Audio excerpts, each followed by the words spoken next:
മനുഷ്യർ കൂടിയിരിക്കുന്ന, മനുഷ്യർ ഒരുമിച്ചിരിക്കുന്ന എല്ലാ ഇടങ്ങളും പ്രധാനമാണ്. മനുഷ്യരിങ്ങനെ ഒരുമിച്ച് ശ്വസിക്കുന്ന സ്ഥലങ്ങൾ ഇന്ന് വളരെ കുറവാണ്. മനുഷ്യർക്കിടയിൽ വലിയ അകലങ്ങൾ ഇങ്ങനെ വന്നുകൊണ്ടിരിക്കുകയാണ്. അവിടെ മനുഷ്യരെ ഒരുമിച്ചിരുത്തുന്ന ഏതൊരു സദസ്സിനും അത്രയേറെ ഭംഗിയുണ്ട് എന്നാണ് പറഞ്ഞത്. നടന്നും നടന്നേറെ തളർന്നും തളർന്നു തെല്ലിരുന്നിളവേൽക്കവേ ഒരു കൊച്ചു സ്വപ്നം നുണഞ്ഞും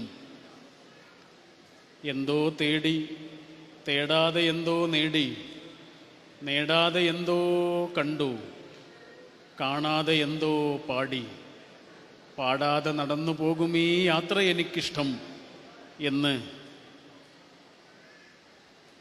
ONVയുടെ വരികളുണ്ട്. ചിലപ്പോൾ നമ്മൾ വിചാരിച്ച സ്ഥലത്തൊന്നുമല്ല ജീവിതം നമ്മളെ കൊണ്ടെത്തിക്കുക. നമ്മൾ ആഗ്രഹിച്ചിടത്തൊന്നുമല്ല ചിലപ്പോൾ നമ്മൾ എത്തുക. നമ്മൾ എവിടെയാണോ എത്തിയത് അതിനെ ഇങ്ങനെ ആഘോഷിക്കണം. അതാണ്.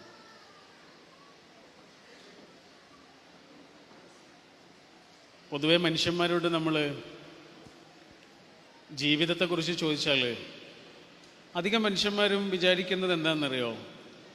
ജീവിതം എന്ന് പറഞ്ഞാൽ വരാനിരിക്കുന്ന എന്തോ ഒന്നാണ് എന്നാണ്.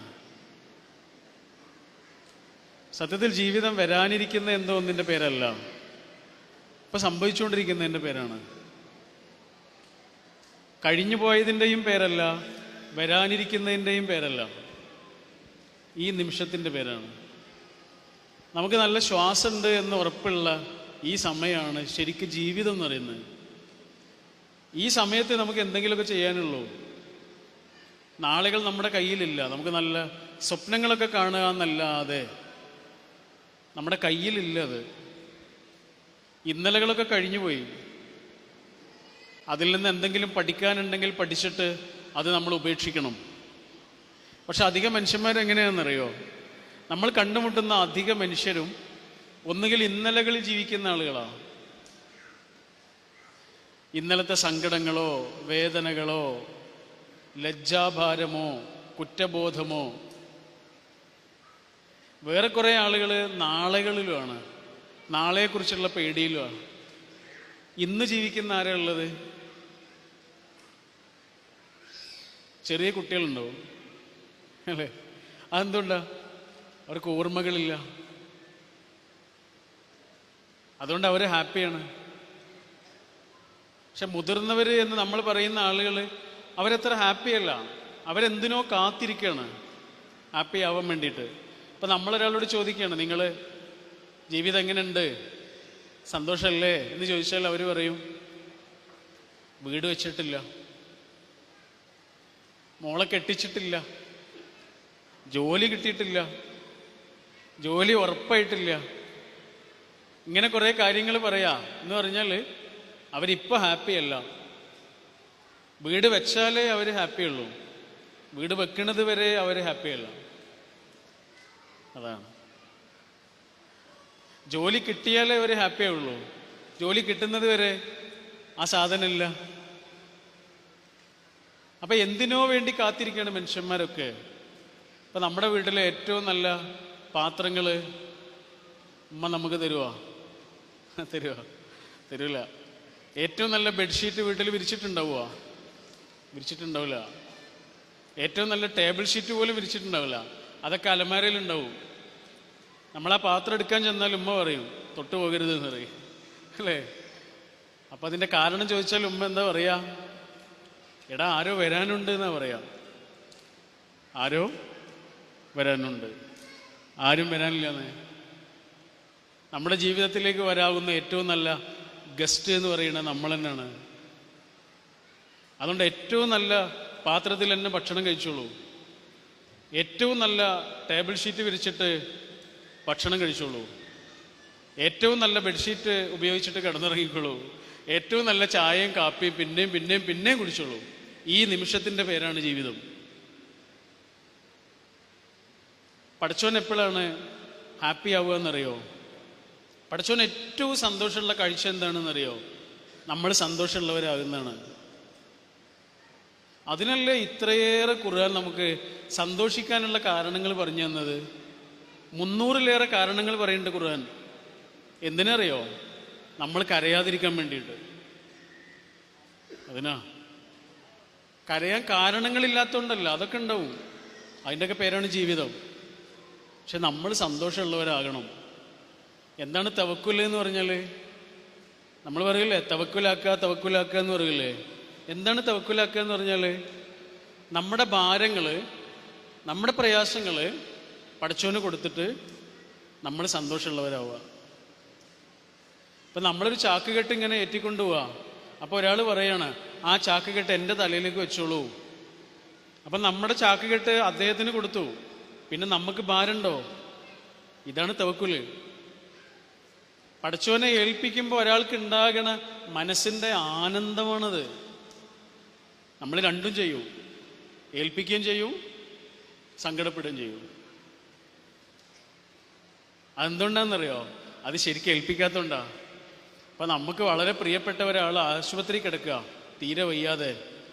എങ്ങനെയുണ്ട് എന്ന് ചോദിച്ചാൽ നമ്മളെന്താ പറയുക? നമ്മൾ പറയും 99% രക്ഷയില്ല, പിന്നെ 1% അത് പടച്ചോനെ ഏൽപ്പിക്കാവുന്നു. പടച്ചോനെ ഏൽപ്പിച്ചത് എത്ര ശതമാനാ? 1%. ബാക്കി 99 അങ്ങോട്ട് കൊടുത്തിട്ടില്ല. പിന്നെ നമുക്ക് സമാധാനം ഉണ്ടാവുമോ? 100% അങ്ങോട്ട് കൊടുക്കാനാണ് പടച്ചോൻ പറയുന്നത്. ഇതിൻ്റെ പേരാണ് തവക്കുല്. അപ്പം നമ്മൾ ഹാപ്പി ആയിരിക്കും. അതിൻ്റെ ഏറ്റവും ഭംഗിയുള്ള കാഴ്ച എന്താണെന്നറിയോ നിങ്ങൾ? ഹബീബായ റസൂലാണ് സ്വല്ലല്ലാഹു അലൈഹി വസല്ലം. എത്ര സന്തോഷമായിട്ടാണ് ജീവിച്ചത്. സങ്കടപ്പെടാൻ കാരണമില്ലാത്തതുകൊണ്ടാണോ? കാരണങ്ങൾ എത്രങ്ങാനും ഉണ്ടായിരുന്നെന്നറിയോ? നമുക്ക് സങ്കല്പിക്കാൻ കഴിയാത്ത അത്രയും വലിയ സങ്കടങ്ങളുടെ പുഴയിലൂടെ നീന്തിയ ജീവിതത്തിൻ്റെ പേരായിരുന്നു ഹബീബായ റസൂൽ സ്വല്ലല്ലാഹു അലൈഹി വസല്ലം. അപ്പം ഞാൻ ഈ ഓഡിറ്റോറിയത്തിലിരിക്കണ നിങ്ങളോട് ചോദിക്കുകയാണ്, നിങ്ങളുടെ ജീവിതത്തിൽ അനുഭവിച്ച ഏറ്റവും വലിയ സങ്കടം ഏതാണ് എന്ന് ചോദിച്ചാൽ നിങ്ങൾ പറയുന്നൊരു സങ്കടമില്ലേ? എന്നോട് ചോദിച്ചാൽ ഞാൻ പറയുന്നൊരു സങ്കടം ഉണ്ടാവില്ല. അതിനേക്കാളും വലിയ സങ്കടം ജീവിതത്തിൽ അനുഭവിച്ച ആളുടെ പേരാണ് റസൂൽ. നമുക്ക് സങ്കല്പിക്കാൻ കഴിയാത്ത അത്രയും വേദനകൾ. നിങ്ങൾ വാപ്പയെ കാണാത്തൊരു കുട്ടിയാണോ? റസൂൽ വാപ്പയെ കാണാത്തൊരു കുട്ടിയായിരുന്നു.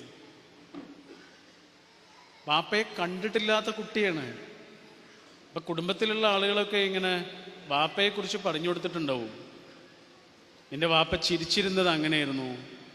നമ്മുടെ കുടുംബത്തിലെ ആ ആളില്ലേ, ആ കാക്കല്ലേ, ആ കാക്കൻ്റെ അതേപോലെയായിരുന്നു നിന്റെ വാപ്പ നടന്നിരുന്നത്. നിന്റെ വാപ്പയുടെ കണ്ണുകൾ എങ്ങനെയായിരുന്നു എന്നറിയോ? നമ്മുടെ കുടുംബത്തിൽ എന്നെ ആളില്ലേ, അതേപോലെയായിരുന്നു നിന്റെ ഉപ്പാൻ്റെ കണ്ണുകൾ. നിന്റെ ഉപ്പാൻ്റെ സൗണ്ട് എങ്ങനെയായിരുന്നു, നിന്റെ ഉപ്പാൻ്റെ രൂപം എങ്ങനെയായിരുന്നു എന്നൊക്കെ കുടുംബത്തിലുള്ള ആളുകൾ ഇങ്ങനെ പറഞ്ഞു കൊടുത്ത് ഈ കുട്ടിയുടെ മനസ്സിലെ വാപ്പാനെ കുറിച്ചൊരു ചിത്രം ഉണ്ടാവും. അത് മാത്രമേ ഉള്ളൂ. കൂട്ടത്തിലുള്ള കുട്ടികളെയൊക്കെ ഇങ്ങനെ വാപ്പന്മാർ ചേർത്ത് പിടിക്കുന്നതും സ്നേഹിക്കുന്നതുമൊക്കെ കാണുമ്പോൾ ആ കുട്ടി എത്ര സങ്കടപ്പെട്ടിട്ടുണ്ടാവും ആലോചിച്ച് നോക്കൂ. വാപ്പയെ കാണാത്ത കുട്ടിയായിരുന്നു. നമുക്കറിയൂല ആ സങ്കടം എത്ര വലുതാണെന്ന്. എൻ്റെ 33 വയസ്സ് വരെ എൻ്റെ വാപ്പ എൻ്റെ കൂടെ ഉണ്ടായിരുന്നു. ഇപ്പം ഞാൻ വാപ്പ ഇല്ലാത്തൊരു കുട്ടിയാണ്. ഇപ്പം എനിക്കത് മനസ്സിലാവുന്നുണ്ട് ആ സങ്കടം എന്താണ്.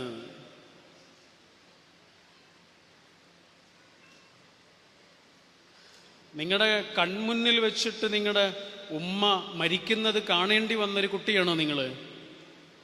റസൂൽ അതായിരുന്നു. ആലോചിച്ച് നോക്കൂ നിങ്ങൾ. വാപ്പാൻ്റെ ഖബറ് കാണാൻ വേണ്ടിയിട്ട് പോയതാണ് മദീനയിലേക്ക്. ഈ കുട്ടിയെയും കൊണ്ട് പോയതാണ് ആമിന ബീവി. അങ്ങനെ തിരിച്ചു വരുമ്പോഴേ, മദീനയിൽ നിന്ന് മക്കയിലേക്ക് തിരിച്ചു വരുമ്പോൾ മരുഭൂമിയിൽ വെച്ച് ആമിന എന്ന ആ ഉമ്മ മരിച്ചുപോയി. 22 വയസ്സേ ഉള്ളൂ. ഉമ്മ എന്നൊക്കെ പറയുമ്പോൾ കുറേ പ്രായമുണ്ടെന്ന് വിചാരിക്കരുത്. 22 വയസ്സ് മാത്രം പ്രായമുള്ള ആമിന എന്ന ഉമ്മ മരിച്ചു പോകുന്നത് കാണേണ്ടി വന്നു. 8 വയസ്സ് മാത്രം പ്രായമുള്ള ആ കുട്ടി. നിങ്ങൾ ആലോചിച്ച് നോക്കണം, ബാപ്പാൻ്റെ കബറ് കണ്ടിട്ട് വരികയാണ്, വഴിയിൽ വെച്ചിട്ട് ഉമ്മ മരിച്ചു. ആ കുട്ടി അനുഭവിച്ച സങ്കടം എത്ര വലുതായിരിക്കും, നമുക്ക് സങ്കല്പിക്കാൻ കഴിയില്ല. അത്രയും വലിയ സങ്കടങ്ങളായിരുന്നു. ഉമ്മ നഷ്ടപ്പെട്ട്, ബാപ്പ നഷ്ടപ്പെട്ട്, സ്നേഹിക്കാൻ വേണ്ടിയിട്ട് ഒരു ഇക്കാക്കയോ ഒരു ഇത്താത്തയോ ഒരു അനിയത്തിയോ ഒരു താത്തയോ ഇല്ലാത്ത, ഒരു വീട് പോലും ഇല്ലാത്ത, ജീവിതത്തിൽ സങ്കടങ്ങൾ അത്രയേറെ ഇങ്ങനെ ചുറ്റും പെരുകി നിന്നൊരു കുട്ടിയുടെ പേരാണ് ആ കുട്ടി. സങ്കടപ്പെടാൻ കാരണങ്ങളുണ്ട്, പക്ഷെ എന്നിട്ടും ഇങ്ങനെ ജീവിതത്തിൽ നിവർന്ന് നിന്നതിനെ കുറിച്ച് ആലോചിച്ച് നോക്കൂ നിങ്ങൾ. കാത്തിരുന്ന് കിട്ടിയൊരു കുട്ടി ഇങ്ങനെ കയ്യിൽ കിടന്ന് മരിക്കുന്നത് കാണേണ്ടി വന്ന ഒരു വാപ്പയാണോ നിങ്ങൾ?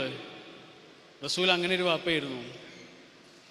കാത്തിരുന്ന് കിട്ടിയൊരു കുട്ടിയാണ് ഇങ്ങനെ മരിച്ചു പോകുന്നത് കാണേണ്ടി വന്നത്. ജീവിതത്തിലേക്ക് അത്രയേറെ സ്നേഹവുമായി കടന്നു വന്ന പ്രിയപ്പെട്ടവൾ നിങ്ങളുടെ കൺമുന്നിൽ വെച്ച് മരിച്ചു പോകുന്നത് കാണേണ്ടി വന്ന ഒരു ഭർത്താവാണോ നിങ്ങൾ? റസൂൽ അതായിരുന്നു. ഖദീജ ബീവി എന്ന് പറഞ്ഞാൽ റസൂലിന് എല്ലാമാണ്. അനിയത്തിയില്ലാത്ത റസൂലിന് അനിയത്തിയാണ്, ഇത്താത്തല്ലാത്ത റസൂലിന് ഇത്താത്തയാണ്, ഉമ്മല്ലാത്ത റസൂലിന് ഉമ്മയാണ്. പ്രണയം എന്താണ്, സ്നേഹം എന്താണ്, അനുരാഗത്തിൻ്റെ ആനന്ദം എന്താണ് എന്നൊക്കെ റസൂലിന് കൊടുത്ത ആളുടെ പേരാണ് ഖദീജ ബീവി റളിയല്ലാഹു അൻഹ. അവരും പോയി. ഒന്നിനു പിറകെ ഒന്നിങ്ങനെ മരണം. പ്രിയപ്പെട്ടവരൊക്കെ ഇങ്ങനെ നഷ്ടപ്പെട്ടു പോയ ജീവിതമായിരുന്നു. എന്നിട്ടും ആ ജീവിതം എങ്ങനെ പിടിച്ചു നിന്നു എന്നാണ് നമ്മൾ ആലോചിക്കേണ്ടത്. നിങ്ങൾ രവീന്ദ്രനാഥ ടാഗോറിനെ കേട്ടിട്ടില്ലേ? നമ്മുടെ ദേശീയ ഗാനം എഴുതിയ അദ്ദേഹത്തിൻ്റെ ഒരു കവിതയുണ്ട്, ഒരു പ്രാർത്ഥനയാണ്. ആ പ്രാർത്ഥന ഇങ്ങനെയാണ്: ദൈവമേ, എനിക്ക് സങ്കടങ്ങളൊന്നും തരരുതേ എന്ന് ഞാൻ നിന്നോട് പറയൂല, വേണമെങ്കിൽ നീ തന്നോ, പക്ഷെ എനിക്ക് നിന്നോട് ഒറ്റ കാര്യം പറയാനുള്ളൂ, എൻ്റെ മനസ്സിൽ പേടി ഉണ്ടാവരുത്. സങ്കടങ്ങളൊക്കെ വേണമെങ്കിൽ തന്നോളൂ, പക്ഷെ അതിനെ നേരിടാനുള്ളൊരു കരുത്ത്, പേടിയില്ലാത്തൊരു മനസ്സ് നീ എനിക്ക് തരണേ എന്ന്. ആരാ പ്രാർത്ഥിച്ചത്? രവീന്ദ്രനാഥ ടാഗോർ. ആരാന്നറിയോ? 1902 വിവാഹം, 1903 കുട്ടിയുടെ ജനനം, 1903 അവസാനിക്കുമ്പോഴേക്ക് കുട്ടിയുടെ മരണം, 1905 അച്ഛൻ്റെ മരണം, 1917 പ്രിയപ്പെട്ടവൾ മൃണാളിനി ദേവിയുടെ മരണം, 1922 24 25 26 ജ്യേഷ്ഠന്മാരുടെയും അനുജന്മാരുടെയും മരണം. ഒറ്റപ്പെട്ടുപോയ മനുഷ്യൻ. വെറുതെ പ്രാർത്ഥിച്ചതല്ല. ഇനി ആ പ്രാർത്ഥനയെക്കുറിച്ച് ആലോചിച്ച് നോക്കൂ. അദ്ദേഹം പറയാണ്, സങ്കടങ്ങൾ ഇനിയും വേണമെങ്കിൽ വന്നോട്ടെ, പക്ഷെ എനിക്കൊറ്റ കാര്യം പറയാനുള്ളൂ, എൻ്റെ ഉള്ളിൽ പേടി ഉണ്ടാവരുത്. ഇതാണ് മനക്കരുത്ത് എന്ന് പറയുന്നത്. ഉള്ളിലുണ്ടാകുന്ന ഒരു ബലാണത്. അതില്ലെങ്കിൽ നമുക്ക് മുന്നോട്ട് പോകാൻ കഴിയില്ല.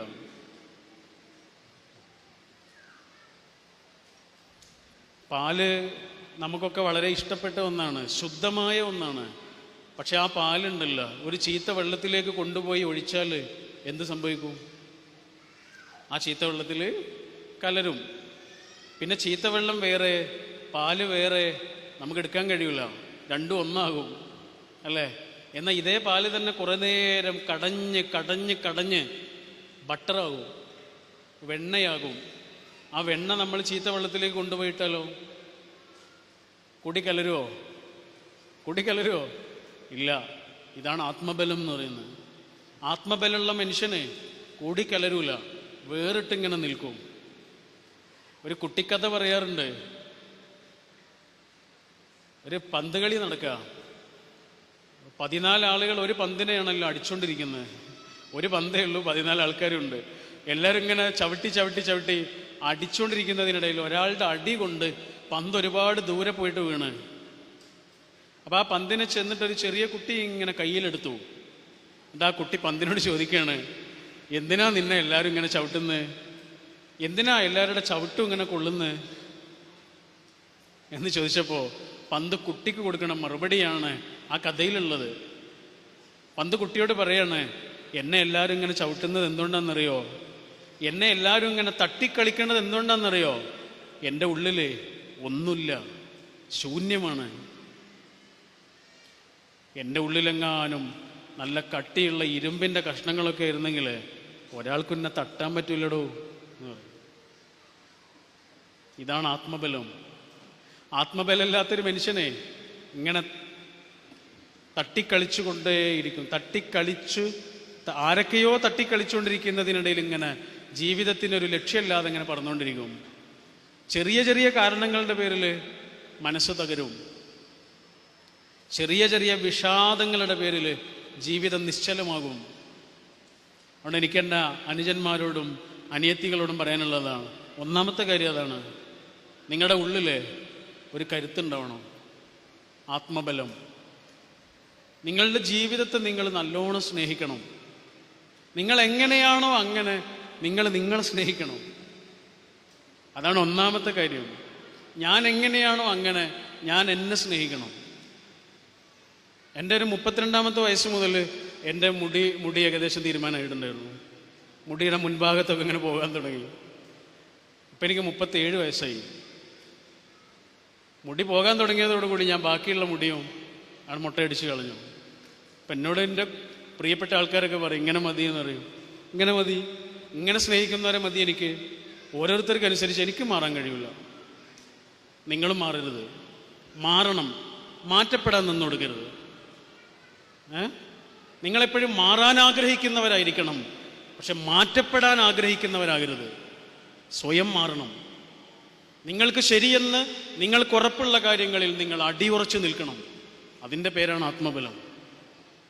ആരെങ്കിലും മാറ്റാൻ വേണ്ടിയിട്ട് കാത്തിരിക്കരുത്. സ്വയം സംഭവിക്കേണ്ട ഒന്നാണ്. അതിലേറ്റവും പ്രധാനമായ ഒന്നാണ് നമ്മൾക്കുണ്ടാകണ ഒരു അന്തസ്സ്. നമ്മുടെ ജീവിതത്തെക്കുറിച്ച് നമുക്കുണ്ടാകണ ഒരു അന്തസ്സ്, നമ്മുടെ ജീവിതത്തോട് നമുക്കുണ്ടാകുന്ന ഒരു സ്നേഹം.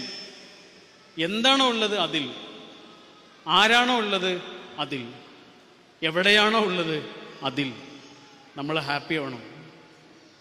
അതാണ് നമ്മൾ നേരത്തെ പറഞ്ഞത്, ജീവിതം എന്ന് പറയുന്നത് വരാനിരിക്കുന്ന എന്തോ ഒന്നിൻ്റെ പേരല്ല, കഴിഞ്ഞു പോയതിൻ്റെയും പേരല്ല, ഈ നിമിഷത്തിൻ്റെ പേരാണ്. ഒരു മാഷ് ഒരു ദിവസം ക്ലാസ്സിലേക്ക് വരുമ്പോൾ 2000 രൂപയുടെ നോട്ടും കൊണ്ടാണ് വന്നത്. എന്നിട്ട് 2000 രൂപ ഇങ്ങനെ ഉയർത്തിപ്പിടിച്ചിട്ട് കുട്ടികളോട് ചോദിച്ചു, ഇതാർക്കാണ് വേണ്ടത്? അപ്പോൾ കുട്ടികളെല്ലാവരും പറഞ്ഞു, മാഷേ എനിക്ക് വേണം, എനിക്ക് വേണം, എനിക്ക് വേണം. എല്ലാവരും പറഞ്ഞു എല്ലാവർക്കും വേണം. അപ്പം മാഷ 2000 രൂപ ഇങ്ങനെ ചുരുട്ടി പിടിച്ച് ഇങ്ങനെ ചുരുട്ടിക്കളഞ്ഞു, ചുളിഞ്ഞുപോയി. ആ ചുളിഞ്ഞ നോട്ട് ഇങ്ങനെ ഉയർത്തിപ്പിടിച്ചിട്ട് ചോദിച്ചു, ഇപ്പം ഇതാർക്ക് വേണം? അപ്പോഴും കുട്ടികളെല്ലാവരും പറഞ്ഞു, മാഷേ ഞങ്ങൾക്ക് വേണം. ചുളിഞ്ഞാലും വേണോ? ആ ചുളിഞ്ഞാലും വേണം. അപ്പം മാഷ് ഇങ്ങനെ താഴെ ഇട്ടിട്ടെ അതിൽ ചവിട്ടി, അതിൽ മണ്ണായി, പൊടിയായി. ആ മണ്ണും പൊടിയും ഒക്കെ ആയിട്ടുള്ള നോട്ട് ഇങ്ങനെ ഉയർത്തിപ്പിടിച്ചിട്ട് ചോദിച്ചു, ഇപ്പം ഇതാർക്ക് വേണം? അപ്പോഴും കുട്ടികളെല്ലാവരും പറഞ്ഞു, മാഷേ ഞങ്ങൾക്ക് എന്തായാലും വേണം. അപ്പം മാഷ് ചോദിച്ചു, ചെളിയായിട്ടും പൊടിയായിട്ടും ചുളിഞ്ഞു പോയിട്ടും പിന്നെയും പിന്നെയും നിങ്ങൾ ഈ നോട്ട് വേണം വേണം എന്ന് പറയാനുള്ള കാരണം എന്താണ്? അപ്പോൾ കുട്ടികൾ പറഞ്ഞു, മാഷേ ചുളിഞ്ഞു പോയാലും ചെളിയായാലും 2000 രൂപ 2000 രൂപ തന്നെയാണല്ലോ, അതിനൊരു വാല്യൂ ഉണ്ട്, അത് കുറയണില്ലല്ലോ. അപ്പോൾ മാഷ കുട്ടിയൊക്കെ പറഞ്ഞു കൊടുത്തു, എടാ അങ്ങനെയാണെങ്കിൽ ജീവിതം ഇതുപോലെയാണ്. ചിലപ്പോൾ ചുളിഞ്ഞു പോവുകയൊക്കെ ചെയ്യും, ചിലപ്പോൾ ഈ മണ്ണും പൊടിയൊക്കെ ആയിട്ട് കാണാൻ ഒരു ഭംഗി ഉണ്ടാവില്ല. സങ്കടങ്ങളും കണ്ണീരും തോൽവിയും മാർക്ക് കുറവും ഒക്കെ ആയിട്ടേ അതിൻ്റെ ഭംഗി ഇങ്ങനെ കുറയും. ചിലപ്പോൾ ആരുടെയൊക്കെയോ ചവിട്ട് കൊണ്ട് ചെരുപ്പിൻ്റെ പാടുകളുണ്ടാവും, ആരൊക്കെയോ നിങ്ങളെ വേദനിപ്പിക്കുകയൊക്കെ ചെയ്യും. എടാ എന്നാലും 2000 രൂപയ്ക്കൊരു വിലയുണ്ട് എന്ന് നിങ്ങൾ പറഞ്ഞില്ലേ, അതേപോലെ ജീവിതത്തിനൊരു വിലയുണ്ട് എന്ന് നിങ്ങൾ തിരിച്ചറിയണം എന്ന് എന്താണ് മാഷ് പറഞ്ഞത്. ജീവിതത്തിനൊരു വിലയുണ്ട് എന്ന് നിങ്ങൾ തിരിച്ചറിയണം. എന്താണ് അവനവനെ സ്നേഹിക്കുക എന്ന് പറയുന്നത്? നിങ്ങൾ മിസ്റ്റർ ബീൻ കാണാറുണ്ടോ? മിസ്റ്റർ ബീൻ കാണാറുണ്ടോ അല്ലേ? ഇഷ്ടമാണോ? മിസ്റ്റർ ബീൻ്റെ പ്രത്യേകത എന്താണ്? ഹാപ്പിയാണ് അല്ലേ? ചെറിയ കുട്ടികളെ പോലെ ഹാപ്പിയാണ്. അതിൻ്റെ കാരണം എന്താണെന്നറിയോ? അദ്ദേഹത്തെ ഭയങ്കര സ്നേഹമാണ്. മൂപ്പരെ ഭയങ്കര സ്നേഹമാണ്. ചിലപ്പോൾ മൂപ്പര് തന്നെ ഇങ്ങനെ അഭിനന്ദിക്കുന്നൊക്കെ കാണാം അല്ലേ? കൊള്ളാലോ എന്നൊക്കെ പറഞ്ഞിട്ട് മൂപ്പരോട് തന്നെ ചിരിക്കുന്നൊക്കെ കാണാം, അങ്ങനെ ചിരിക്കുന്നൊക്കെ കാണാം. ഇതെന്തുകൊണ്ടെന്നറിയോ? മൂപ്പര് ഭയങ്കര സ്നേഹമാണ്. നമ്മൾ എവിടെയാണോ ഉള്ളത് അവിടെ, നമ്മുടെ കൂടെ ആരാണോ ഉള്ളത് അവരോടൊപ്പം, നമ്മൾ എവിടെയാണോ ഉള്ളത് അവിടെ വെച്ച്, നമ്മുടെ കയ്യിൽ എന്താണോ ഉള്ളത് അതുകൊണ്ട് ഈ ജീവിതത്തെ ഒരാഘോഷമാക്കി മാറ്റണം. നിങ്ങൾക്ക് വലിയ സ്വപ്നങ്ങൾ ഉണ്ടാവണം, വലിയ കിനാവുകൾ ഉണ്ടാവണം. കിനാവുകളാണ് മനുഷ്യനെ ഇങ്ങനെ മുന്നോട്ട് നയിക്കുക. സ്വപ്നം കണ്ടവരാണ് ലോകത്ത് എന്തെങ്കിലുമൊക്കെ ചെയ്തിട്ടുള്ളത്, അല്ലാത്തവരൊന്നും ചെയ്തില്ല. അതുകൊണ്ടാണ് APJ അബ്ദുൽ കലാം പറഞ്ഞത്, നിങ്ങളെ ഉറങ്ങുമ്പോൾ കാണുന്നതിൻ്റെ പേരല്ല സ്വപ്നം, പിന്നെയോ ഉറങ്ങാൻ സമ്മതിക്കാത്തതിൻ്റെ പേരാണ് സ്വപ്നം. നിങ്ങളെ വിശ്രമിക്കാൻ സമ്മതിക്കാത്തതിൻ്റെ പേരാണ് സ്വപ്നം. നിങ്ങൾക്കൊരു ലക്ഷ്യം ഉണ്ടാവുക എന്നുള്ളതാണ് പ്രധാനം. നിങ്ങൾ ടോം ആൻഡ് ജെറി കാണാറുണ്ടോ അല്ലേ? പൂച്ച എപ്പോഴും എലിയുടെ പിന്നാലെ ഓടുന്ന കണ്ടിട്ടില്ലേ? പക്ഷെ എപ്പോഴും ആരാ ജയിക്കുക? എലിയാണോ പൂച്ചയാണോ ജയിക്കുക? എലിയാണ് ജയിക്കുക. അതെന്തുണ്ടാ? പൂച്ചയുടെ ലക്ഷ്യം എന്താണെന്നറിയോ? ഒരു നേരത്തെ ഭക്ഷണമാണ്. എലിയുടെ ലക്ഷ്യം എന്താണെന്നറിയോ? ജീവനാണ്. അതുകൊണ്ടാണ് എലി ജയിക്കുന്നത്. പൂച്ചയ്ക്ക് ഈ എലി പോയാൽ അടുത്ത എലി കിട്ടും, പക്ഷെ എലിക്ക് ഈ ജീവൻ പോയാൽ പിന്നെ വേറെ ജീവൻ കിട്ടില്ല. ലക്ഷ്യം എത്ര വലുതാണോ അത്രയും പരിശ്രമങ്ങൾ വലുതാവും. അതുകൊണ്ട് വലിയ സ്വപ്നങ്ങൾ കാണുക എന്നുള്ളതാണ് ജീവിതത്തിൽ പ്രധാനം. വിക്ടർ ഫ്രാങ്കിൾ എന്ന് പറഞ്ഞിട്ടുള്ള ഒരു ന്യൂറോ സർജൻ ഉണ്ടായിരുന്നു, ഞരമ്പിൻ്റെ സർജനാണ്. അദ്ദേഹം ഹിറ്റ്ലറിൻ്റെ കോൺസെൻട്രേഷൻ ക്യാമ്പിൽ അകപ്പെട്ടു പോയി. കേട്ടിട്ടുണ്ടോ കോൺസെൻട്രേഷൻ ക്യാമ്പ്? ജൂതന്മാരെ കൊല്ലാൻ വേണ്ടിയിട്ട് ഹിറ്റ്ലർ ഉണ്ടാക്കിയിരുന്ന ഒരു ക്യാമ്പാണ്. വാതക ചൂളയാണ്. അതിലേക്ക് ഒന്നായിട്ട് ആളുകൾ ഇട്ടിട്ട് കൊന്നുകളയായിരുന്നു. ആ ക്യാമ്പിൽ അകപ്പെട്ടു പോയ മനുഷ്യനാണ് വിക്ടർ ഫ്രാങ്കിള്. അദ്ദേഹത്തിൻ്റെ കുടുംബക്കാരെ മുഴുവനും ഹിറ്റ്ലർ കൊന്നുകളഞ്ഞു. ഇദ്ദേഹത്തിൻ്റെ കുടുംബത്തിലുള്ള അമ്മായിയെ കൊന്നു, ഭാര്യയെ കൊന്നു, മക്കളിൽ ചിലരെ കൊന്നു. അദ്ദേഹത്തിൻ്റെ പ്രിയപ്പെട്ട ഒരുപാട് ആളുകളെ കൊന്നു കളഞ്ഞു ഹിറ്റ്ലർ. അപ്പം അദ്ദേഹം ആലോചിക്കുന്നത് ആത്മഹത്യ ചെയ്യാം എന്ന് തീരുമാനിച്ചു. ആത്മഹത്യ ചെയ്യാമെന്ന് തീരുമാനിച്ചിട്ട് അദ്ദേഹം ഷേവ് ചെയ്യാൻ വേണ്ടി കൊണ്ടുവന്ന ബ്ലേഡ് ഉണ്ട്, ആ ബ്ലേഡ് ഉപയോഗിച്ചിട്ട് ആത്മഹത്യ ചെയ്യാൻ ഒരുങ്ങാണ്. പക്ഷെ അതൊരു ജയിലായതുകൊണ്ട് അവിടെ വെളിച്ചുണ്ടായിരുന്നില്ല. അപ്പോൾ അവിടെ ജനാലയുണ്ട്, ആ ജനാല ഇങ്ങനെ തള്ളി തുറന്നപ്പോൾ വെളിച്ചം അകത്തേക്ക് വന്നു. അപ്പം അദ്ദേഹം ഒന്നിങ്ങനെ പുറത്തേക്ക് നോക്കി. അദ്ദേഹം ആത്മഹത്യ ചെയ്യാണല്ലോ, അപ്പോൾ ആത്മഹത്യ ചെയ്യുന്നതിന് മുമ്പ് ഒന്നിങ്ങനെ ഇത്രയും കാലം നടന്ന മണ്ണിനെ ഒന്നിങ്ങനെ നോക്കി. അപ്പം നോക്കിയപ്പോഴേ അവിടെ നിറച്ചും പൂക്കളാണ്. യൂറോപ്പിൽ പെട്ടെന്ന് സീസൺ മാറും. കുറച്ച് ദിവസം മുമ്പ് അദ്ദേഹം പുറത്തേക്ക് നോക്കുന്ന സമയത്ത് അവിടെ ഇങ്ങനെ ഉണങ്ങിക്കിടക്കിയിരുന്നു, പക്ഷെ ഇന്ന് അവിടെ ഇങ്ങനെ നിറച്ചും പൂക്കളാണ്. അപ്പം അദ്ദേഹം ആലോചിച്ചതാണ്, ഇന്ന് എൻ്റെ ജീവിതം ഇങ്ങനെ ഉണങ്ങിക്കിടക്കുകയാണല്ലോ, നാളെ എൻ്റെ ജീവിതത്തിലും പൂക്കൾ വരാമല്ലോ. അങ്ങനെ ആത്മഹത്യ വേണ്ടാന്ന് തീരുമാനിച്ചു. കയ്യിലുണ്ടായിരുന്ന ബ്ലേഡ് ആ ജനാലയിലൂടെ ഇങ്ങനെ പുറത്തേക്ക് വലിച്ചെറിഞ്ഞു. ആ ദിവസത്തെക്കുറിച്ച് അദ്ദേഹം അന്ന് പിന്നീട് ഡയറിയിൽ എഴുതിയത് ഇങ്ങനെയായിരുന്നു: that was the day of my resurrection. അതായിരുന്നു എൻ്റെ ഉയർത്തെഴുന്നേൽപ്പ് തിരുനാൾ. ജീവിതത്തിലേക്ക് തിരിച്ചു വന്നു. എന്നിട്ട് അദ്ദേഹം മനുഷ്യനെക്കുറിച്ച് പഠിച്ചു. അദ്ദേഹം ഒരു പുസ്തകം എഴുതി. ആ പുസ്തകത്തിൻ്റെ പേരാണ് A man's search for meaning. ആ പേര് നിങ്ങൾ ഓർമ്മിച്ചു വെക്കണം. ചെറിയ പുസ്തകമാണ്, പക്ഷെ ജീവിതത്തിന് വല്ലാത്തൊരു വെളിച്ചം തരുന്ന പുസ്തകമാണ്. A man's search for meaning. ആ പുസ്തകത്തിൽ അദ്ദേഹം പറയണത് എന്താണെന്നറിയോ? പൈസ ഇല്ലാതൊക്കെ വേണമെങ്കിൽ ജീവിക്കാം, വീടില്ലാതെയും വേണമെങ്കിൽ ജീവിക്കാം, ഭക്ഷണമില്ലാതെയും വേണമെങ്കിൽ കുറച്ച് ദിവസമൊക്കെ ജീവിക്കാം. പക്ഷെ ഒരു സ്വപ്നമില്ലാതെ എങ്ങനെയാണ് ജീവിക്കുക? ഒരു മീനിങ് ഇല്ലാതെ എങ്ങനെയാണ് ജീവിക്കുക? എന്തെങ്കിലുമൊക്കെ ഈ ലോകത്ത് ചെയ്യണമെന്ന് വിചാരിക്കാതെ ആഗ്രഹിക്കാതെ എങ്ങനെയാണ് ജീവിക്കുക? എങ്ങനെ ഒരു ദിവസം നേരം വെളുക്കുക?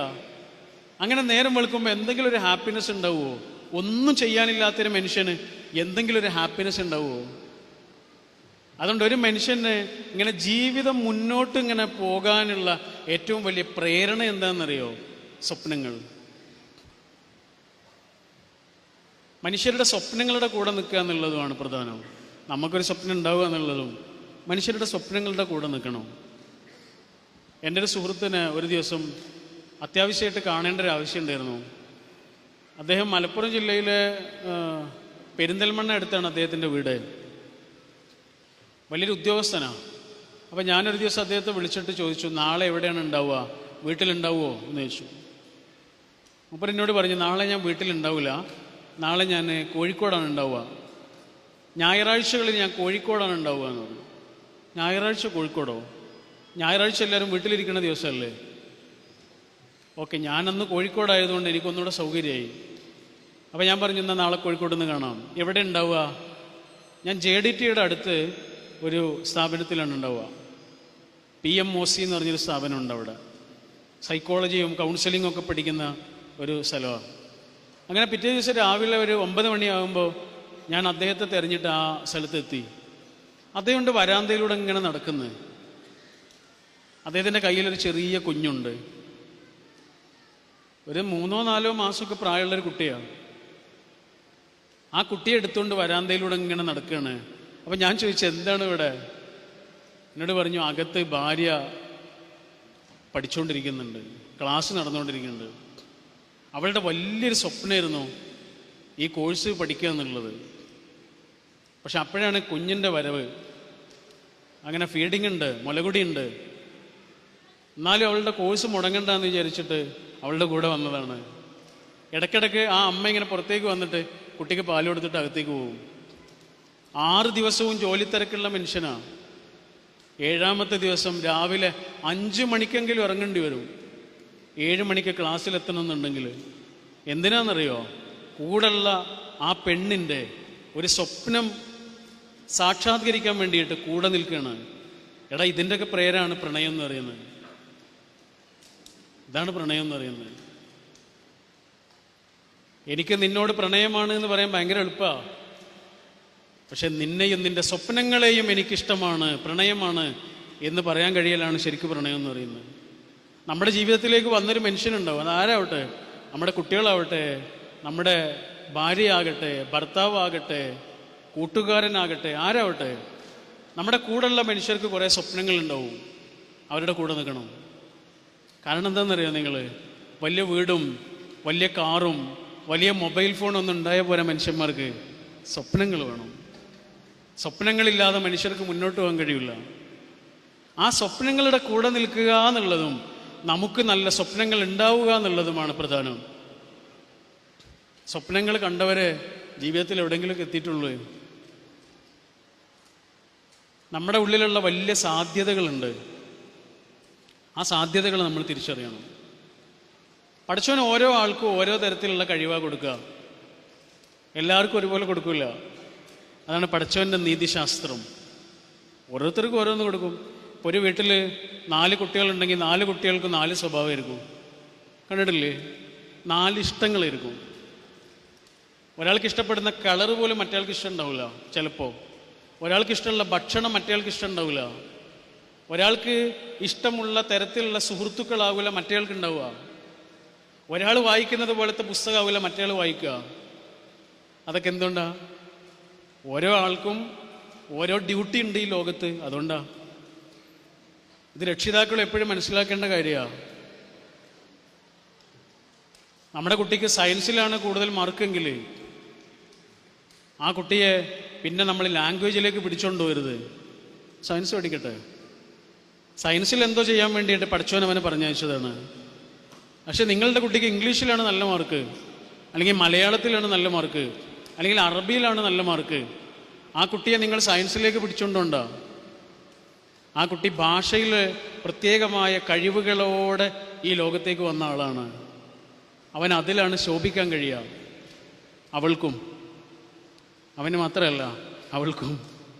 നമ്മളെ ഭാഷയിൽ തന്നെ പ്രശ്നമുണ്ട്. അവൻ മാത്രമേ ഉള്ളൂ, അവളില്ല. അല്ലേ? അവനെന്നാ പറയുന്നത്. അവള് എന്നുകൂടി പറയണം. പലപ്പോഴും കല്യാണം കഴിയുന്നതോടുകൂടിയൊക്കെ സ്വപ്നങ്ങളൊക്കെ അവസാനിപ്പിക്കേണ്ടി വന്ന എത്ര പെൺകുട്ടികളാണുള്ളതെന്നറിയോ? ഈ കല്യാണം കഴിച്ച ആളെക്കാളും കഴിവുണ്ടാവും പഠിക്കാനൊക്കെ, പക്ഷെ കല്യാണത്തോടു കൂടി ഒക്കെ അവസാനിപ്പിക്കും. എന്താ പ്രശ്നം? ആ മൂപ്പർക്ക് ഇഷ്ടമല്ല, അല്ലെങ്കിൽ ഇന്ന ആൾക്ക് ഇഷ്ടമല്ല, മറ്റേ ആൾക്ക് ഇഷ്ടമല്ല. പഠിച്ചവൻ അതിനുള്ള അധികാരം ആർക്കും കൊടുത്തിട്ടില്ല. ഒരാണാകട്ടെ പെണ്ണാകട്ടെ പഠിച്ചവൻ്റെ മാത്രം അടിമയാണ്, വേറെ ആരുടെയും അടിമയല്ല. ഒരാളുടെ സ്വപ്നം നമ്മുടെ ജീവിതത്തിലേക്ക് വന്നു എന്നുള്ളത് കൊണ്ട് ഒരാളുടെ സ്വപ്നം നിശ്ചലമാകാൻ പാടില്ല. പ്രത്യേകിച്ച് പെൺകുട്ടികളുള്ള രക്ഷിതാക്കൾ എപ്പോഴും ആലോചിക്കണം, അവർ അന്തസ്സോടുകൂടി ജീവിക്കട്ടെ, അവരുടെ സ്വപ്നങ്ങളൊക്കെ പൂർത്തിയാവട്ടെ, അവർക്ക് എത്താവുന്ന അത്ര ഉയരങ്ങളിൽ അവരെത്തട്ടെ, അവരഭിമാനത്തോടെയും പേടിയില്ലാതെയും ജീവിക്കട്ടെ. ഇന്നിപ്പോൾ ഈ വാർത്തകളൊക്കെ ഇങ്ങനെ വായിച്ചിട്ടേ നമ്മുടെ കുട്ടിയൊക്കെ വല്ലാത്തൊരു പേടിയുണ്ട്. നമ്മുടെ അടുത്ത് ഈ കൗൺസിലിങ്ങിനൊക്കെ വേണ്ടി വരുന്ന എത്രയോ രക്ഷിതാക്കളുണ്ട്. ഈ പെൺകുട്ടികളോട് ഇങ്ങനെ സംസാരിക്കുമ്പോൾ തന്നെ അവർ വല്ലാത്തൊരു പേടിയില്ല, അവർ പ്രത്യേക തരത്തിലുള്ള ഒരു അവിശ്വാസത്തിലാണ്, അവർക്ക് ആരെയും വിശ്വാസമില്ല. ജീവിതത്തെക്കുറിച്ച് വല്ലാത്ത പേടിയും നിരാശയും വരിക നമ്മുടെ പെൺകുട്ടികൾക്ക്. അത് മാറണം. അവരുടെ ഉള്ളിൽ അന്തസ്സ് ഉണ്ടാവണം. ഒരു ചെറിയ വെള്ളത്തിൻ്റെ തുള്ളിയും, ഞാൻ നിങ്ങളോട് പറയാം, ഒരു വെള്ളത്തിൻ്റെ തുള്ളിയും ഒരു വജ്രത്തിൻ്റെ തുള്ളിയും, ഡയമണ്ടിൻ്റെ ചെറിയൊരു കഷ്ണവും വെള്ളത്തിൻ്റെ ചെറിയൊരു തുള്ളിയും ഒരു സ്ഥലത്ത് ഇങ്ങനെ വെച്ചാൽ ദൂരം നിന്ന് നോക്കിയാൽ ഒരേപോലെ ഉണ്ടാവും. ഒരു പക്ഷി വന്നിട്ട് ആ വെള്ളത്തിൻ്റെ തുള്ളിയിൽ ഇങ്ങനെ കൊത്തിയാൽ ആ വെള്ളത്തിൻ്റെ തുള്ളി അലിഞ്ഞു പോവും. ആ വജ്രത്തിൻ്റെ തുള്ളിയിലാണ് കൊത്തുന്നതെങ്കിലോ പക്ഷി അലിഞ്ഞു പോവും. വെള്ളം ആ തുള്ളിയല്ല അലിഞ്ഞു പോവുക, പക്ഷിൻ്റെ കാര്യം ഏകദേശം തീരുമാനമായിട്ടുണ്ടാവും. നിങ്ങളെ ആരെങ്കിലും ഒന്ന് തൊടുമ്പോഴേക്ക് അലിഞ്ഞു പോകുന്ന വെള്ളത്തിൻ്റെ തുള്ളിയാകരുത്, അവനെ അലിയിച്ചു കളയുന്ന വജ്രത്തിൻ്റെ തുള്ളിയാവണം. ഇതാണ് അന്തസ്സ്. പേടിയില്ലാതെ ജീവിക്കണം. നിങ്ങൾക്ക് വലിയ സ്വപ്നങ്ങൾ ഉണ്ടാവണം. ആ സ്വപ്നങ്ങൾക്ക് വേണ്ടി എത്താവുന്ന അത്രയും ഉയരങ്ങളിൽ നിങ്ങൾ എത്തണം. നിങ്ങളുടെ ഉള്ളിൽ എന്തൊരു കഴിവാണോ പഠിച്ചോൻ വെച്ചിട്ടുള്ളത്, ആ കഴിവിനെ നിങ്ങൾ തിരിച്ചറിയണം. ഇത് ഏതൊരു മനുഷ്യനും ചെയ്യേണ്ടതാണ്. ലോകത്ത് എന്തെങ്കിലുമൊക്കെ ചെയ്തിട്ടുള്ള ആളുകളൊക്കെ കണ്ടെത്തിയത് എന്താണെന്നറിയാം, അവരുടെ ഉള്ളിലുള്ള ആ ശക്തിയെയാണ് കണ്ടെത്തിയത്. അതാണ്. നമ്മളെ പോലെയുള്ള മനുഷ്യന്മാരല്ലേ അവരൊക്കെ? ചെറിയ പ്രായത്തിൽ മരിച്ചുപോയ ആളുകളാ, ലോകത്ത് വലിയ വലിയ സംഭാവനകൾ ചെയ്ത ആളുകളൊക്കെ. പക്ഷെ അവർ കണ്ടെത്തിയത് എന്താണെന്നറിയോ? അവരുടെ ഉള്ളിലെ ശക്തിയെയാണ് കണ്ടെത്തിയത്. ആ കൊടി കണ്ടോ നിങ്ങൾ? ഈ കൊടി ഇങ്ങനെ അന്തസ്സോടുകൂടി ഉയർത്തിപ്പിടിച്ചൊരു മനുഷ്യനുണ്ടായിരുന്നു. അദ്ദേഹത്തിൻ്റെ പേര് CH മുഹമ്മദ് കോയ എന്നാണ്, റഹ്മഹുല്ലാ. എത്ര വയസ്സുവരെ ജീവിച്ചതെന്നറിയോ? അറിയോ? CHൻ്റെ ഫോട്ടോ ഒക്കെ കാണുമ്പോൾ ഒരു വയസ്സിൻ്റെ ഫോട്ടോയാ, ഒരു വൃദ്ധനായ ആളുടെ ഫോട്ടോയാ. ശരിക്കും എത്ര വയസ്സുവരെ ജീവിച്ചതെന്നറിയോ? 56 വയസ്സ് വരെ ജീവിച്ചു. 56 വയസ്സെന്ന് പറഞ്ഞല്ലേ, അത് മനസ്സിലാകാൻ വേണ്ടി പറയാ. അദ്ദേഹത്തിൻ്റെ മകനുണ്ടല്ലോ, പ്രിയങ്കരനായ MK മുനീർ, അദ്ദേഹത്തിന് 57 വയസ്സായി. MK മുനീറിൻ്റെ പ്രായം എത്തുന്നതിന് മുമ്പ് തീർന്നുപോയ ജീവിതത്തിൻ്റെ പേരായിരുന്നു CH. പക്ഷെ ഒരു മലയാളിക്ക് എത്താവുന്നത്ര ഉയരങ്ങളിലെത്തിയ മനുഷ്യനാണ്. മുഖ്യമന്ത്രിയാവുക എന്നുള്ളതാണല്ലോ മലയാളിയായ മനുഷ്യന് എത്താവുന്ന കേരളത്തിലെ ഏറ്റവും വലിയ കസേര. ആ കസേരയിൽ ഇരുന്ന ആളാണ്, ഉപമുഖ്യമന്ത്രിയായ ആളാണ്, മന്ത്രിയായ ആളാണ്, MP ആയ ആളാണ്, ഒരു പത്രത്തിൻ്റെ പത്രാധിപരായ ആളാണ്, എത്രയോ രാജ്യങ്ങളിലൂടെ കറങ്ങി നടന്ന മനുഷ്യനാണ്. ആ യാത്രകളെക്കുറിച്ചൊക്കെ പുസ്തകങ്ങൾ എഴുതിയ ആളാണ്, ഉജ്ജ്വലനായ പ്രഭാഷകനാണ്, ആവേശം കൊള്ളിക്കുന്ന വാക്കുകൾ കൊണ്ട് ഇങ്ങനെ അമ്മാനമാടുന്ന ഒരു അത്ഭുതകരമായ പ്രഭാഷണ ശൈലിയുടെ ഉടമയാണ്. പക്ഷെ 56 വയസ്സുകൊണ്ട് തീർന്നുപോയി. രാഹുൽ ഗാന്ധിയുടെ പ്രസംഗം പരിഭാഷപ്പെടുത്താൻ വേണ്ടിയിട്ട് സഫൈ ഇങ്ങനെ കയറി വന്നപ്പോൾ സാക്ഷാത്കരിക്കപ്പെട്ടത് ആ വലിയ മനുഷ്യൻ്റെ സ്വപ്നമാണ്. ആ മനുഷ്യൻ്റെ പേരാണ് CH മുഹമ്മദ് കോയ. അദ്ദേഹം ഒരു വലിയ സമൂഹത്തെക്കുറിച്ച് ഇങ്ങനെ സ്വപ്നം കണ്ട ആളാണ്. അദ്ദേഹത്തിൻ്റെ ഉള്ളിലെ വലിയ ശക്തിയെ തിരിച്ചറിഞ്ഞ മനുഷ്യനാണ്. അതാണ് നമ്മൾ നേരത്തെ പറഞ്ഞത്. ലോകത്ത് എന്തെങ്കിലുമൊക്കെ ചെയ്ത മനുഷ്യന്മാരൊക്കെ അവരുടെ ഉള്ളിലെ ശക്തിയെയാണ് തിരിച്ചറിഞ്ഞത്. അവരൊന്നിനെയും കാത്തിരുന്നില്ല, ആരെയും കാത്തിരുന്നില്ല. അവരുടെ ഉള്ളിലുള്ളതാ അവർ കണ്ടെത്തുകയാണ് ചെയ്തത്. എനിക്ക് സാധിക്കുമെന്ന അവരുടെ ആത്മവിശ്വാസമാണ് അവരെ മുന്നോട്ട് കൊണ്ടുപോയത്. ഇംഗ്ലീഷിൽ ചെറിയ അക്ഷരത്തിൽ I എന്ന് എഴുതൽ എങ്ങനെയാണ് എന്ന് നമുക്കറിയാമല്ലോ. ഒരു വരയിടും, മുകളിൽ ഒരു കുത്തും കൊടുക്കും, അല്ലേ? അല്ലേ? ഇത് തിരിച്ചിട്ടല്ലോ. ഒരു വര കൊടുത്തിട്ട് അടിയിലൊരു കുത്തിട്ടല്ലോ. എന്താണ്? അത്ഭുതമാണ്, അത്ഭുതമാണ്, അതിശയമാണ്. ഓരോ ഐയുടെ അകത്തും ഒരതിശയം ഒളിഞ്ഞെടുക്കുന്നുണ്ട്. വളരെ കുറച്ച് ആളുകളെ അത് കണ്ടെത്തുള്ളൂ. അല്ലാത്ത ആളുകൾ ആയിട്ട് തന്നെയാണ് മരിച്ചു പോകും. പക്ഷെ വളരെ കുറച്ച് ആളുകൾ ഉള്ളിലിങ്ങനെ തിരിഞ്ഞു കിടക്കുന്നൊരു ഉണ്ട് എന്ന് തിരിച്ചറിയും. ആ അത്ഭുതത്തെ തിരിച്ചറിയും. അങ്ങനെ തിരിച്ചറിഞ്ഞൊരു മഹാജീവിതത്തിൻ്റെ പേരായിരുന്നു മഹാത്മാഗാന്ധി. ഒരു വക്കീലായിരുന്നു. 1915 വരെ വക്കീലായിട്ട് ജീവിച്ച ആളാണ്. ദക്ഷിണാഫ്രിക്കയിൽ വലിയൊരു ഓഫീസുണ്ടായിരുന്നു അദ്ദേഹത്തിന്. അത്രയേറെ വലിയ ഓഫീസിൻ്റെ ഉടമയായി ജീവിച്ച ആളാണ്. വലിയ ശമ്പളം വാങ്ങിയിരുന്ന ആളാണ്. ഒരുപാട് തിരക്കുകളുള്ള ആളാണ്. പക്ഷെ 1915 ആയപ്പോൾ അദ്ദേഹം ആലോചിച്ചു, പൈസ ഉണ്ടാക്കിയതൊക്കെ മതി, ഇനി മനുഷ്യന്മാർക്ക് വേണ്ടിയിട്ട് എന്തെങ്കിലുമൊക്കെ ചെയ്യണം. അങ്ങനെയാണ് അദ്ദേഹം ദക്ഷിണാഫ്രിക്കയിൽ നിന്ന് തിരിച്ചു പോരുന്നത്. 1915 ജനുവരി 7 ദക്ഷിണാഫ്രിക്കയുടെ തലസ്ഥാനമായ ക്യാപ് ടൗണിൽ നിന്ന് ഇംഗ്ലണ്ട് വഴി ഇന്ത്യയിലേക്ക് വരുന്ന കപ്പലിൽ കയറിപ്പോന്നു. അപ്പോളോ ബന്ദറിൽ വന്ന് കാലുകുത്തി. അങ്ങനെ ഒരു മനുഷ്യൻ ദക്ഷിണാഫ്രിക്കയിൽ നിന്ന് ഇന്ത്യയിലേക്ക് തിരിച്ചു വന്നില്ലായിരുന്നെങ്കിൽ നമുക്കൊരു ഗാന്ധിജിയെ കിട്ടൂല, നമുക്കൊരു ഇന്ത്യയെ കിട്ടൂല. ഇന്ന് കാണുന്ന കോൺഗ്രസ് ഉണ്ടാവില്ല, ഇന്ന് കാണുന്ന ഈ രാജ്യം ഉണ്ടാവില്ല. ഒരൊറ്റ മനുഷ്യൻ, ആ മനുഷ്യൻ്റെ ഉള്ളിലെ അത്ഭുതത്തെ തിരിച്ചറിഞ്ഞതാണ്. അതാണ് സ്വപ്നങ്ങൾ. നമ്മളെ തിരിച്ചറിയുക എന്നുള്ള, നമ്മളെ സ്നേഹിക്കുക എന്നുള്ളതാണ്. ഗാന്ധിജി ഇങ്ങനെ ഏറ്റവും സാധാരണക്കാരനായ മനുഷ്യനെ കുറിച്ചാണ് ആലോചിച്ചത്. ഏറ്റവും പാവപ്പെട്ടവരെ കുറിച്ചാണ് പിന്നെയും ആലോചിച്ചത്. അവർക്ക് വേണ്ടി എന്ത് ചെയ്യണം എന്നാണ് ചിന്തിച്ചത്. ഗാന്ധിജി മേൽക്കുപ്പായ ഇടൂലായിരുന്നു.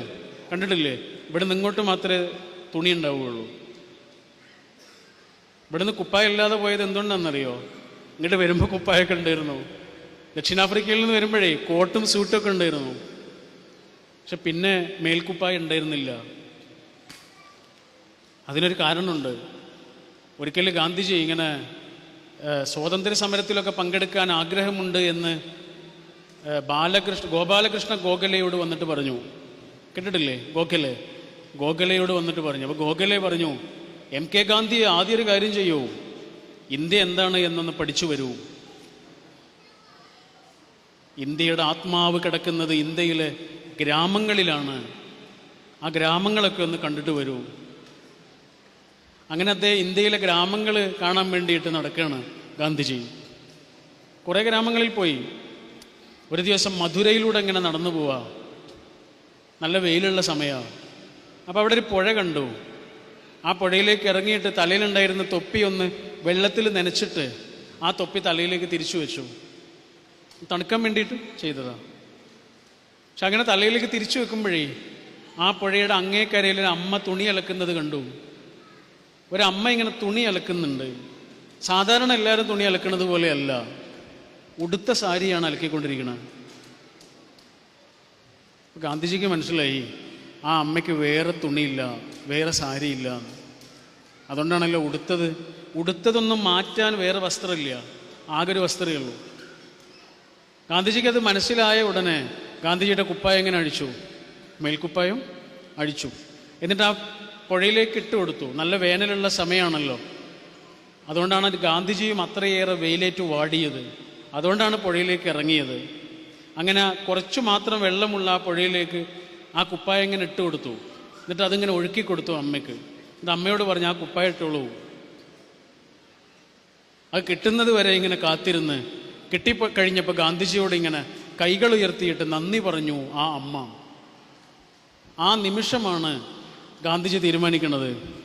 ആ വൈഗാ നദിയുടെ കരയിൽ നിന്നുകൊണ്ടാണ് ഗാന്ധിജി തീരുമാനിക്കുന്നത്, എൻ്റെ നാട്ടിലെ കോടാനുകോടി മനുഷ്യന്മാർക്കും ഉടുതുണിക്ക് മറുതുണി ഉണ്ടാകുന്നത് വരെ ഞാൻ എൻ്റെ മേൽക്കുപ്പായം ധരിക്കൂല.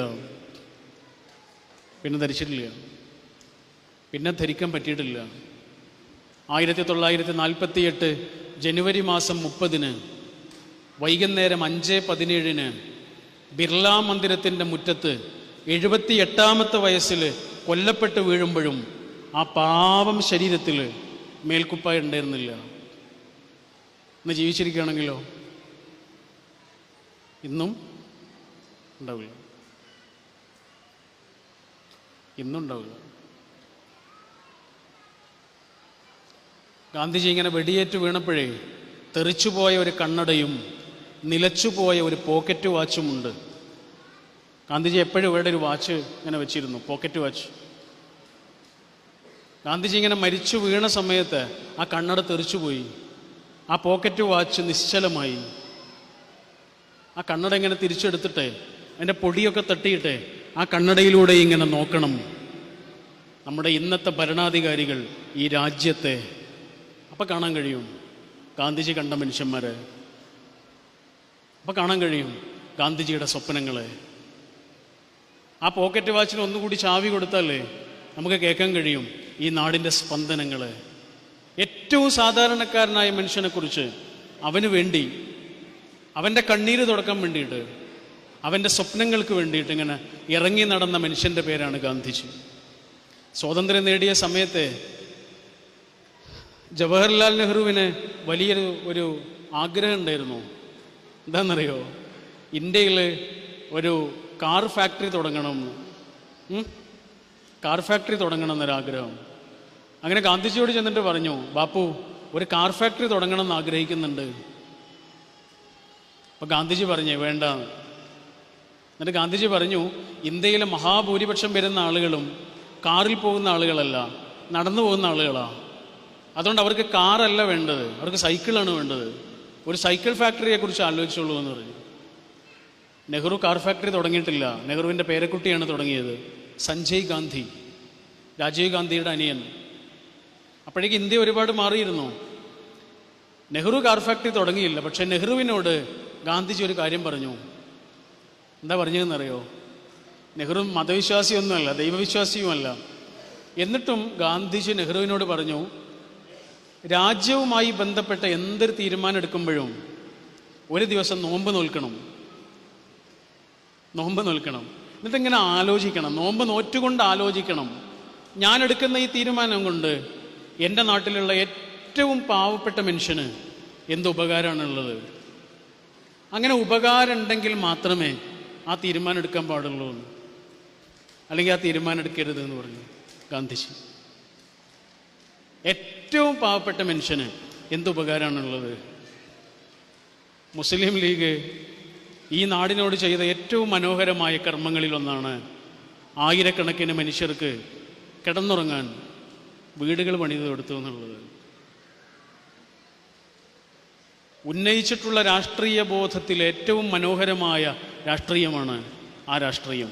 കരുണയുടെ രാഷ്ട്രീയം, മനുഷ്യപ്പറ്റിൻ്റെ രാഷ്ട്രീയമാണത്. ഒന്നിനെയും കാത്തിരിക്കണില്ല, ആവശ്യക്കാർക്ക് ആ വീട് പണിത് കൊടുക്കുകയാണ്. വേറെ പേപ്പറുകളൊന്നുമില്ല, ചുവപ്പ് നാടകളൊന്നുമില്ല. കാത്തിരിക്കാൻ വേണ്ടി മനുഷ്യന്മാരോട് പറയണില്ല. ഫയലുകൾ ഒരിടത്ത് നിന്ന് മറ്റൊരിടത്തേക്ക് മാറ്റി മാറ്റി മാറ്റി മനുഷ്യരുടെ സ്വപ്നങ്ങളെ നിശ്ചലമാക്കുന്നില്ല, ആവശ്യക്കാർക്ക് വീട് വെച്ചു കൊടുക്കുന്നു.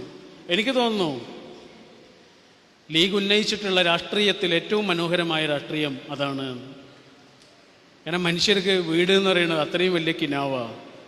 അവിടെ കിടന്നുറങ്ങുന്ന മനുഷ്യന്മാരോട് ചോദിച്ചാൽ അറിയാത്. എത്രയോ മനുഷ്യരുടെ പുഞ്ചിരിയുടെ കാരണമാണത്. അതുകൊണ്ട് എനിക്ക് നിങ്ങളോട് പറയാനുള്ളത് അതാണ്. രണ്ടാമത്തെ കാര്യം എന്താണെന്നറിയോ? നിങ്ങൾക്ക് എത്താവുന്ന അത്ര ഉയരങ്ങളിൽ നിങ്ങൾ എത്തിക്കോളൂ. എത്താവുന്ന അത്ര വലിയ ജോലിയിൽ നിങ്ങൾ എത്തിക്കോളൂ, കിട്ടാവുന്ന ഏറ്റവും വലിയ ശമ്പളം തന്നെ വാങ്ങിക്കോളൂ. പക്ഷെ അപ്പോഴും നിങ്ങൾ ആലോചിക്കേണ്ടത് എന്താണെന്നറിയോ? ജയിച്ച് നിങ്ങൾ മുകളിലേക്ക് പോകുമ്പോഴും നിങ്ങൾ ആലോചിക്കേണ്ടത് തോറ്റുപോയ മനുഷ്യരെക്കുറിച്ചാണ്.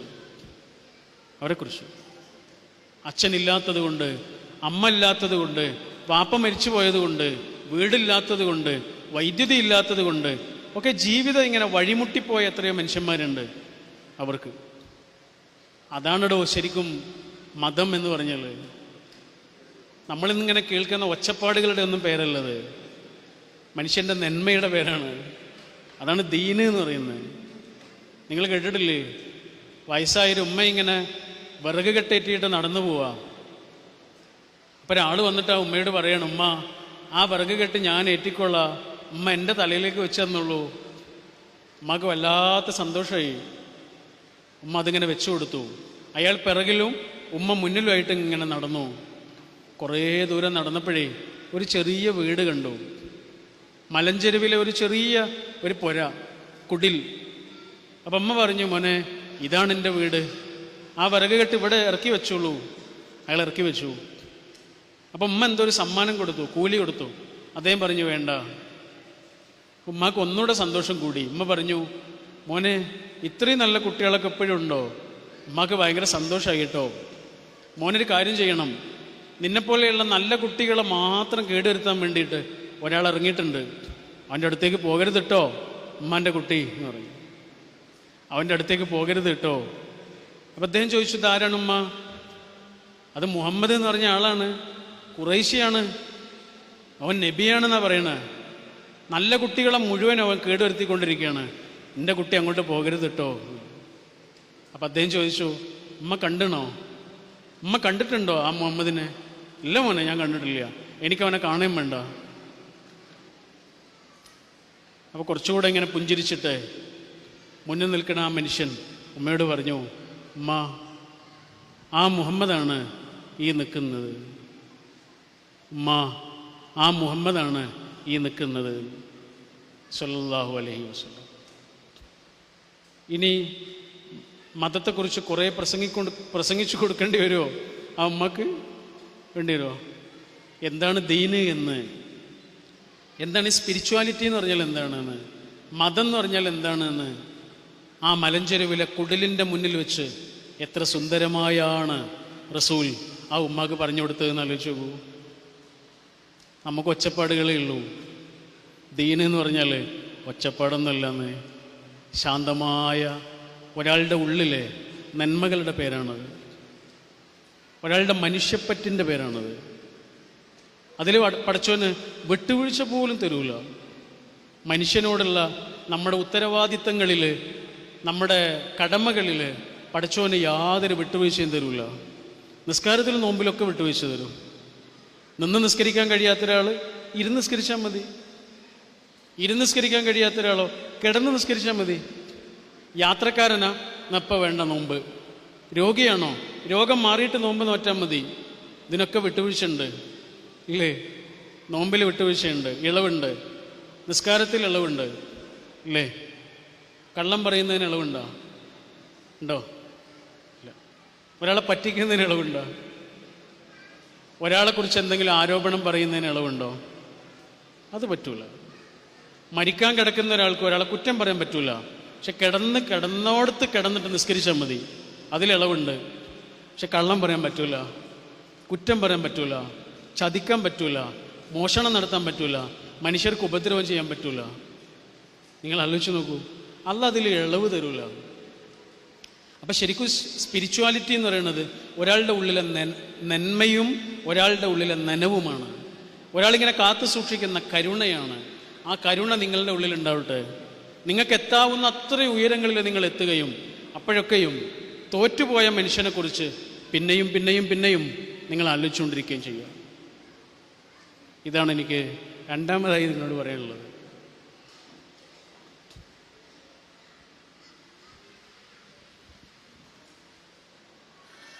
ഇതെല്ലാവരും അണ്ടോണുള്ള ആൾക്കാർ തന്നെ ആണോ? നിങ്ങൾക്കൊക്കെ പരസ്പരം അറിയോ?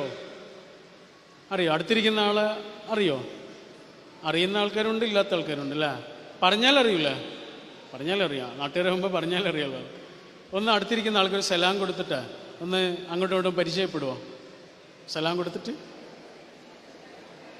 അസ്സലാമു അലൈക്കും. പേരെന്തേലും?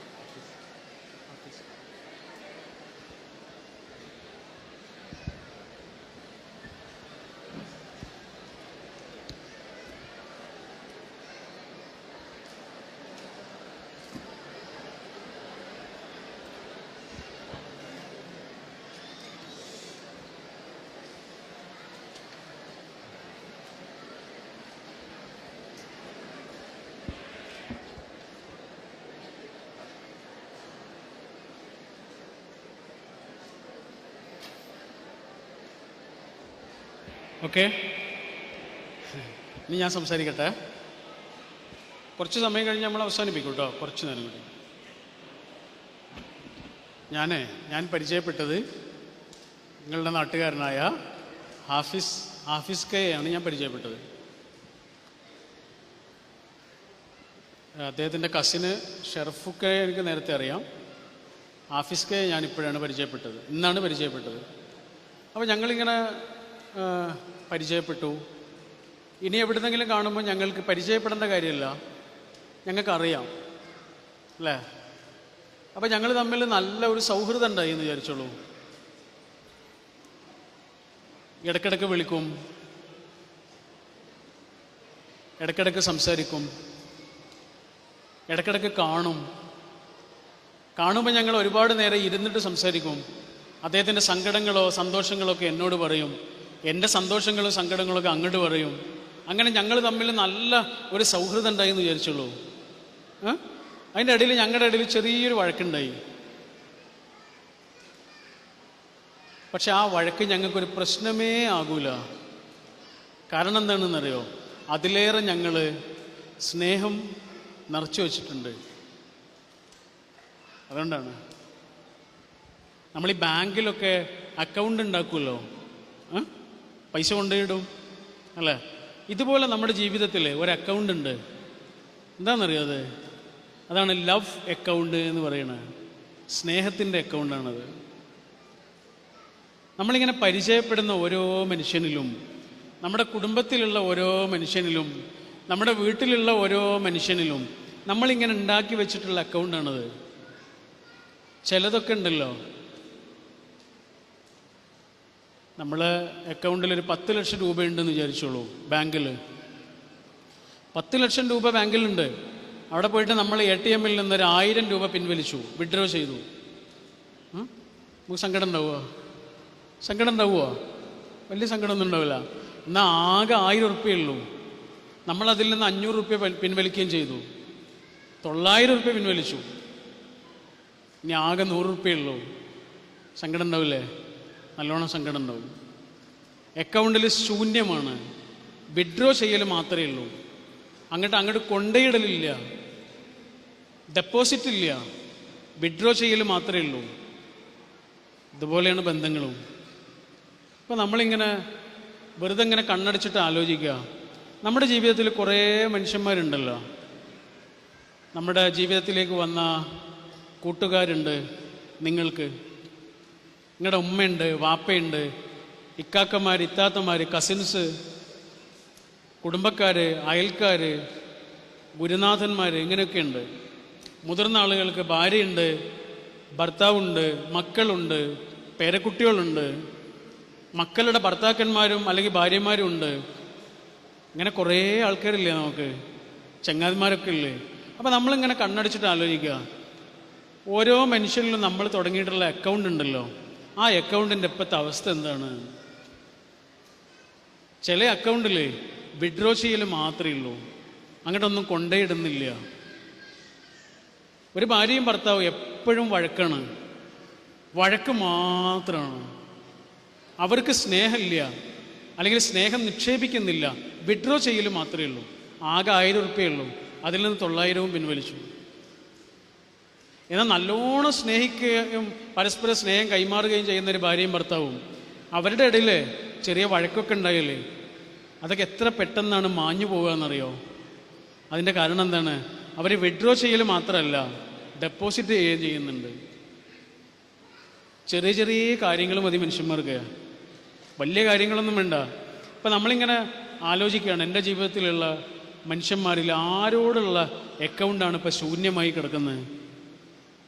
എൻ്റെ അക്കാക്കെ ഞാനൊന്ന് വിളിച്ചിട്ട് എത്ര കാലമായി, അവൻ എന്നെയും വിളിച്ചിട്ട് എത്ര കാലമായി, എൻ്റെ ഇത്താത്തയെ ഞാനൊന്ന് വിളിച്ചിട്ട് എത്ര കാലമായി, ഇപ്പാക്ക് ഇങ്ങനെ ഒന്ന് അസ്സലാമു അലൈക്കും എന്ന് പറഞ്ഞിട്ട് ഇപ്പാക്കൊന്ന് കൈ കൊടുത്തിട്ട് എത്ര കാലമായി, ഉമ്മാനെങ്ങനെ ചേർത്ത് പിടിച്ചിട്ടൊന്ന് ഉമ്മ വെച്ചിട്ട് എത്ര കാലമായി. മക്കളെ, ഭാര്യയെ, ഭർത്താവിനെ അക്കൗണ്ട് ശൂന്യമാകാൻ അനുവദിക്കരുത് നമ്മൾ. ചെറിയ ചെറിയ കാര്യങ്ങൾ മതി മനുഷ്യന്മാർക്ക് അക്കൗണ്ട് നിറയും. നമ്മുടെ അടുത്ത് വന്ന ഒരു ഉമ്മയെ എനിക്ക് ഓർമ്മയുണ്ട്. ഭർത്താവ് മരിച്ചിട്ട് ആ സങ്കടത്തിൽ വന്ന ആളാണ്. ഭർത്താവ് മരിച്ചിട്ട് എത്രയോ മാസങ്ങളായി. പക്ഷെ ഇപ്പോഴും ഭർത്താവ് മരിച്ച അന്ന് ഇവരെങ്ങനെയാണോ കരഞ്ഞത് അതേപോലെ എപ്പോഴും കരയുക. അവർക്കത് മറക്കാൻ പറ്റുന്നില്ല. അങ്ങനെ ആ സങ്കടങ്ങൾ ഇങ്ങനെ പറഞ്ഞപ്പോഴേ, ഭർത്താവിനെ കുറിച്ച് പറഞ്ഞപ്പോഴേ മനസ്സിലായി എന്തുകൊണ്ടാണ് അവർക്ക് ഇത്രയും സ്നേഹം എന്ന്. അത്രയും സ്നേഹം കൊടുത്ത മനുഷ്യനാണ്. എടാ ഉമ്മ പറയണത് എന്താണെന്നറിയോ? എൻ്റെ ചെറിയ ചെറിയ കാര്യങ്ങളിൽ പോലും എന്നെ സഹായിക്കും. നല്ല തിരക്കുള്ള ആളാണ്, കോഴിക്കോട്ടെ വലിയ കച്ചവടക്കാരനാണ്, ആക്സിഡൻറ്റിൽ മരിച്ചതാണ്. നല്ല തിരക്കുള്ള ആളാണെങ്കിലും എൻ്റെ ഓരോ ചെറിയ കാര്യങ്ങളിലും ശ്രദ്ധിക്കും. എൻ്റെ നിസ്സാരമായ കാര്യങ്ങൾ പോലും എൻ്റെ ആവശ്യങ്ങളിൽ എൻ്റെ കൂടെ നിൽക്കും. യാത്രകളിൽ കൂടുതൽ എന്നെ കൂടെ കൊണ്ടുപോകും. അടുക്കളയിൽ എൻ്റെ കൂടെ നിൽക്കും. ചെയ്യാൻ കഴിയുന്ന ചെറിയ ജോലികളൊക്കെ ചെയ്തു തരും. നിങ്ങൾക്കറിയോ, അവസാനം പറഞ്ഞാണ്, നിങ്ങൾക്കറിയോ എൻ്റെ നഖം വെട്ടി തന്നിരുന്നത് പോലും അദ്ദേഹമാണ് എന്ന് പറഞ്ഞിട്ട് നിയന്ത്രിക്കാൻ പറ്റാതെ കരഞ്ഞുപോയി. ഏതാനും സെക്കൻഡുകൾ കൊണ്ട് തീർന്നു പോയ പരിപാടിയായിരിക്കും നഖം വെട്ടുക എന്ന് പറയുന്നത്. പക്ഷെ ഒരു ആയുസ് മുഴുവൻ ഓർക്കാനുള്ള ഓർമ്മയാണത്. ആ നഖക്കൊന്ന് വെട്ടിക്കൂടെ എന്ന് എത്ര പ്രാവശ്യം ചോദിച്ചിട്ടുണ്ടാവും അല്ലേ? ഒരു ദിവസം ആ നെയിൽ കട്ടർ ഇങ്ങനെ എടുത്തിട്ട് ഒന്ന് വെട്ടിക്കൊടുക്കുമ്പോൾ ശരിക്കും നമ്മളെന്താ ചെയ്യണതെന്നറിയോ? ഒരായുസ് മുഴുവനും ഓർമ്മിക്കാനുള്ള ഒരു ഓർമ്മയെ ഇങ്ങനെ കളക്ട് ചെയ്യാണ് ചെയ്യണത്. കുറേ കാലം കഴിഞ്ഞിട്ട് ഇങ്ങനെ ഓർക്കും. അപ്പോൾ ആ ഓർമ്മയ്ക്ക് എന്ത് രസമായിരിക്കും എന്നറിയോ? ഒരാളോട് പറയുമ്പോഴേ ആ ഓർമ്മയ്ക്ക് എന്തൊരു ഭംഗിയാണെന്നറിയോ? നമ്മൾ കൊടുക്കുന്ന ചെറിയ സമ്മാനങ്ങൾ, പറയുന്ന കുഞ്ഞു കുഞ്ഞു വാക്കുകൾ, അഭിനന്ദനത്തിൻ്റെ ഒരു നല്ല വാക്ക്, ഒരു ഭക്ഷണം കഴിച്ചിട്ട് പറയുന്നൊരു വാക്ക്, ഒരു വസ്ത്രം എടുത്തിട്ട് മൂപ്പരിങ്ങനെ വരുമ്പോൾ നിങ്ങൾ പറയുന്നൊരു വാക്ക്, അതൊക്കെ മതിയാവും. ഉപ്പ് കുറഞ്ഞാലും നമ്മൾ പറയും, ഉപ്പ് കൂടിയാലും നമ്മൾ പറയും, ഉപ്പ് പാകായാലും നമ്മൾ പറയുമോ?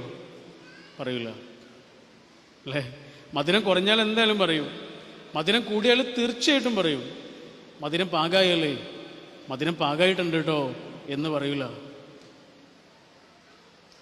അഭിനന്ദനത്തിൻ്റെ ഒരു വാക്കൊക്കെ ഉണ്ടല്ലോ, ഏതൊരു ബന്ധത്തിലും ഭയങ്കര രസമാണെന്ന്, ഭയങ്കര ഇൻഫ്ലുവൻസ് അതിന്. അതിൽ നമ്മൾ പിശുക്ക് കാണിക്കാൻ പാടില്ല. ജാനു എന്ന് പറഞ്ഞൊരു കുട്ടി ഉണ്ടായിരുന്നു, 8ാം ക്ലാസ്സിൽ പഠിക്കുക. അവൾക്ക് ഹോംവർക്ക് കൊടുത്തു മാഷ്. ഹോംവർക്ക് ചെയ്യാൻ വേണ്ടി അവൾ വീട്ടിലേക്ക് പോയി. ഹോംവർക്ക് ചെയ്തിട്ട് പുസ്തകം കൊണ്ടുവന്ന് എല്ലാ കുട്ടികളും കൊണ്ടുവന്നിട്ട് മേശപ്പുറത്ത് വെച്ച് മാഷ് ആ പുസ്തകങ്ങളൊക്കെ എടുത്തിട്ട് സ്റ്റാഫ് റൂമിലേക്ക് പോയി. കുറച്ച് സമയം കഴിഞ്ഞപ്പോൾ മാഷ് ഒരു പുസ്തകമായിട്ട് തിരിച്ചു വന്ന്, അത് ജാനുവിൻ്റെ പുസ്തകമാണ്. ജാനുവിനോട് എഴുന്നേറ്റ് നിൽക്കാൻ പറഞ്ഞു. ജാനുവിന് തോന്നി എന്തോ ഒരു പ്രശ്നമുണ്ട്. ജാനു വറക്കാൻ തുടങ്ങി. ഹോംവർക്ക് ചെയ്തിട്ടില്ലേ? ജാനുവിന് സംശയമായി. മാഷ് അവൾ ഹോംവർക്ക് ചെയ്ത പേജ് ഇങ്ങനെ മറിച്ച്, അവിടെ ഹോംവർക്ക് ചെയ്തിട്ടില്ല, പകരം എന്താണുള്ളതെന്ന് അറിയാം? 4 വരി കവിതയാണുള്ളത്. അവളുടെ മുട്ട് പിന്നെയും വരക്കാൻ തുടങ്ങി. മാഷ് ആ കവിത ഇങ്ങനെ ഉറക്കെ വായിച്ചു. കുട്ടികളോട് എല്ലാവരോടും കൈയടിക്കാൻ പറഞ്ഞു. കുട്ടികൾ കൈയടിച്ചു. മാഷ് അവളെ ഇങ്ങനെ അടുത്തേക്ക് വിളിച്ചു. അവളുടെ തോളിൽ തട്ടിയിട്ട് പറഞ്ഞു, നന്നായിട്ടുണ്ട്. ആ ജാനുവിനെ ചിലപ്പോൾ നിങ്ങൾ അറിയും, സരോജിനി നായിഡു എന്നാണ് അവരുടെ പേര്. കേട്ടിട്ടുണ്ടാ? ഒരു മാഷാണ് കാരണം. ഹോംവർക്ക് ചെയ്യാത്തതിൻ്റെ പേരിൽ വേണമെങ്കിൽ അടിക്കായിരുന്നു. കണക്കെഴുതേണ്ടിടത്ത് കവിത എഴുതിയതിൻ്റെ പേരിൽ വേണമെങ്കിൽ ചൂടാവായിരുന്നു. പക്ഷെ ആ മാഷ് പറഞ്ഞ അഭിനന്ദനത്തിൻ്റെ ഒരു ചെറിയ വാക്കുണ്ടല്ലോ, ആ കുട്ടിക്ക് കൊടുത്തിട്ടുള്ളൊരു ഊർജമുണ്ട്. കുഞ്ഞു കുഞ്ഞു വാക്കുകളൊക്കെ മതിയെന്ന് മനുഷ്യന് ഭയങ്കര ആശ്വാസമായിരിക്കും. അതുകൊണ്ട് നല്ല വാക്കുകൾ കൊണ്ട് മനുഷ്യർക്കിങ്ങനെ സമാശ്വാസത്തിൻ്റെ കുളിരാകണം. കാരണം നമുക്ക് ഈ ജീവിതത്തിലുള്ള ഏറ്റവും വലിയ സമ്പാദ്യം എന്ന് പറയുന്നത് നമ്മുടെ ബന്ധങ്ങളാണെന്ന്. അതാണ് ഏറ്റവും വലിയ രസം. അതിനേക്കാൾ വലിയ രസമൊന്നുമില്ല, അതിനേക്കാൾ വലിയ ലഹരിയില്ല. ഇല്ലടോ. അങ്ങാടിയിൽ നിന്ന് കിട്ടുന്ന കുപ്പിയും വെള്ളവും പൊതിയൊന്നുമല്ല ലഹരി. അങ്ങാടിയിൽ നിന്ന് നിങ്ങൾക്ക് ഇങ്ങനെ തരുന്ന ചെറിയ ചെറിയ പൊതിയൊക്കെ ഉണ്ടല്ലോ, അതൊന്നും അല്ലടാ ലഹരി. നമ്മുടെ വാപ്പയും ഉമ്മയൊക്കെയാണ് നമ്മുടെ ലഹരി. ഉമ്മാൻ്റെ സ്നേഹമാണ് ലഹരി, ബാപ്പാൻ്റെ വാത്സല്യമാണ് ലഹരി. അതിനേക്കാൾ വലിയ ലഹരിയൊന്നുമില്ല. അതുകൊണ്ട് ആ ബന്ധങ്ങൾ നന്നാകണം. എൻ്റെ വാപ്പയും ഉമ്മയും മരിച്ചതാണ്. 2013 ഉമ്മ മരിച്ചു, 2015 വാപ്പയും മരിച്ചു. എന്നോട് ഈ അടുത്തൊരാൾ ചോദിച്ച് ജീവിതത്തിൽ ഏറ്റവും കൂടുതൽ സങ്കടപ്പെട്ടതെന്നാണ്. ഞാനിങ്ങനെ ആലോചിച്ചു, ജീവിതത്തിൽ ഏറ്റവും കൂടുതൽ സങ്കടപ്പെട്ടതെന്നാണ്. അപ്പം എനിക്ക് പെട്ടെന്ന് അതിനുള്ള ഉത്തരം വന്നു മനസ്സിൽ. ഒരു സംഭവം ഓർമ്മ വന്നു. എൻ്റെ ഉപ്പ മരിച്ചിട്ട് കുറച്ച് മാസങ്ങൾ കഴിഞ്ഞ് ഒരു ദിവസം ഇങ്ങനെ നമ്മുടെ വാട്സാപ്പിലെ കോണ്ടാക്ട് ലിസ്റ്റ് ഇങ്ങനെ നോക്കുന്ന സമയത്ത് ഉപ്പാൻ്റെ നമ്പറിൽ ആരോ വാട്സാപ്പ് എടുത്തിട്ടുണ്ട്. അയാളുടെ ഫോട്ടോ കാണുന്നുണ്ട്. അപ്പോൾ ഞാനിങ്ങനെ നോക്കിയത് ആരാണ്, നമുക്ക് പരിചയമില്ലാത്ത ഏതോ ഒരാളാണ്. കാരണം കുറച്ച് കാലം ഒരാൾ നമ്പർ യൂസ് ചെയ്യാതെ എന്നാൽ കമ്പനി അത് വേറെ ആക്കി കൊടുക്കും. അങ്ങനെ കൊടുത്തതാ. ഇപ്പം അത് അയാളുടെ നമ്പറാണ്, അയാളതിൽ വാട്സാപ്പ് എടുത്തിട്ടുണ്ട്. അപ്പോൾ ഞാൻ ആലോചിച്ചു, ഇനി ആ നമ്പർ ഞാൻ സൂക്ഷിക്കേണ്ട കാര്യമില്ല, ഞാൻ ആ നമ്പർ ഡിലീറ്റ് ചെയ്ത് കളഞ്ഞു. പക്ഷെ ഡിലീറ്റ് ചെയ്ത് കഴിഞ്ഞപ്പോഴാണ് ഞാൻ ആലോചിച്ചത്, ആയിരക്കണക്കിന് പ്രാവശ്യം ആ നമ്പറിൽ നിന്ന് എൻ്റെ ഫോണിലേക്ക് വിളി വന്നിട്ടുണ്ട്. ഇപ്പാന്നാണ് ഞാൻ സേവ് ചെയ്തിരുന്നത്. ഇപ്പാന്നുള്ള ആ നമ്പറിൽ നിന്ന് എത്രയോ പ്രാവശ്യം എൻ്റെ ഫോണിലേക്ക് കോൾ വന്നിട്ടുണ്ട്. ഇനി അങ്ങനെ ഒരു കോള് വരില്ല എന്ന് മാത്രമല്ല, അങ്ങനെ ഒരാൾ ലോകത്തില്ല എന്ന് മാത്രമല്ല, ആ നമ്പർ പോലും ഞാൻ ഡിലീറ്റ് ചെയ്ത് കളഞ്ഞു. അപ്പോഴാണ് ശരിക്കും കണ്ണൊക്കെ ഇങ്ങനെ നിറഞ്ഞത്. അതുകൊണ്ട് എനിക്ക് നിങ്ങളോട് പറയാനുള്ളത് എന്താണെന്നറിയോ, വാപ്പ കോളിംഗ് അല്ലെങ്കിൽ ഉമ്മ കോളിംഗ് എന്നൊക്കെ നിങ്ങളുടെ ഫോണിൽ ഇപ്പോഴും വരുന്നുണ്ടെങ്കിൽ നിങ്ങൾ ഏറ്റവും വലിയ ഭാഗ്യവാന്മാരാണോ. കാരണം അതൊക്കെ ആഗ്രഹിക്കുന്ന എത്രയോ മനുഷ്യന്മാരുണ്ട്. വാപ്പൊന്ന് വിളിച്ചിരുന്നെങ്കിൽ എന്നാഗ്രഹിക്കുന്ന മനുഷ്യന്മാരുണ്ട്. വിളിക്കൂല, വാപ്പ പോയി. ഉമ്മ എന്ന നമ്പറിൽ നിന്ന് ഒരു കോള് വന്നിരുന്നെങ്കിൽ എന്ന് ആഗ്രഹിക്കുന്ന എത്രയോ മനുഷ്യന്മാരുണ്ട്. വരൂല, ഉമ്മ പോയി. അതുകൊണ്ട് ഇവരൊക്കെ ഇങ്ങനെ കൂടെ ഉണ്ടാവുക എന്നുള്ളതാണ് ജീവിതത്തിൽ ഏറ്റവും വലിയ ഭാഗ്യം. നിങ്ങളെ ഒരു ഇല ഇങ്ങനെ വീണ് കിടക്കുമ്പോൾ ശ്രദ്ധിച്ചിട്ടില്ലേ? ഒരു ഇല മാത്രമല്ല ഉണ്ടാവുക, ആ ഇലയുടെ കൂടെ ചെറിയൊരു തണ്ടുണ്ടാവും. കണ്ടിട്ടില്ലേ ഒരു തണ്ട്? അതെന്തിനാ?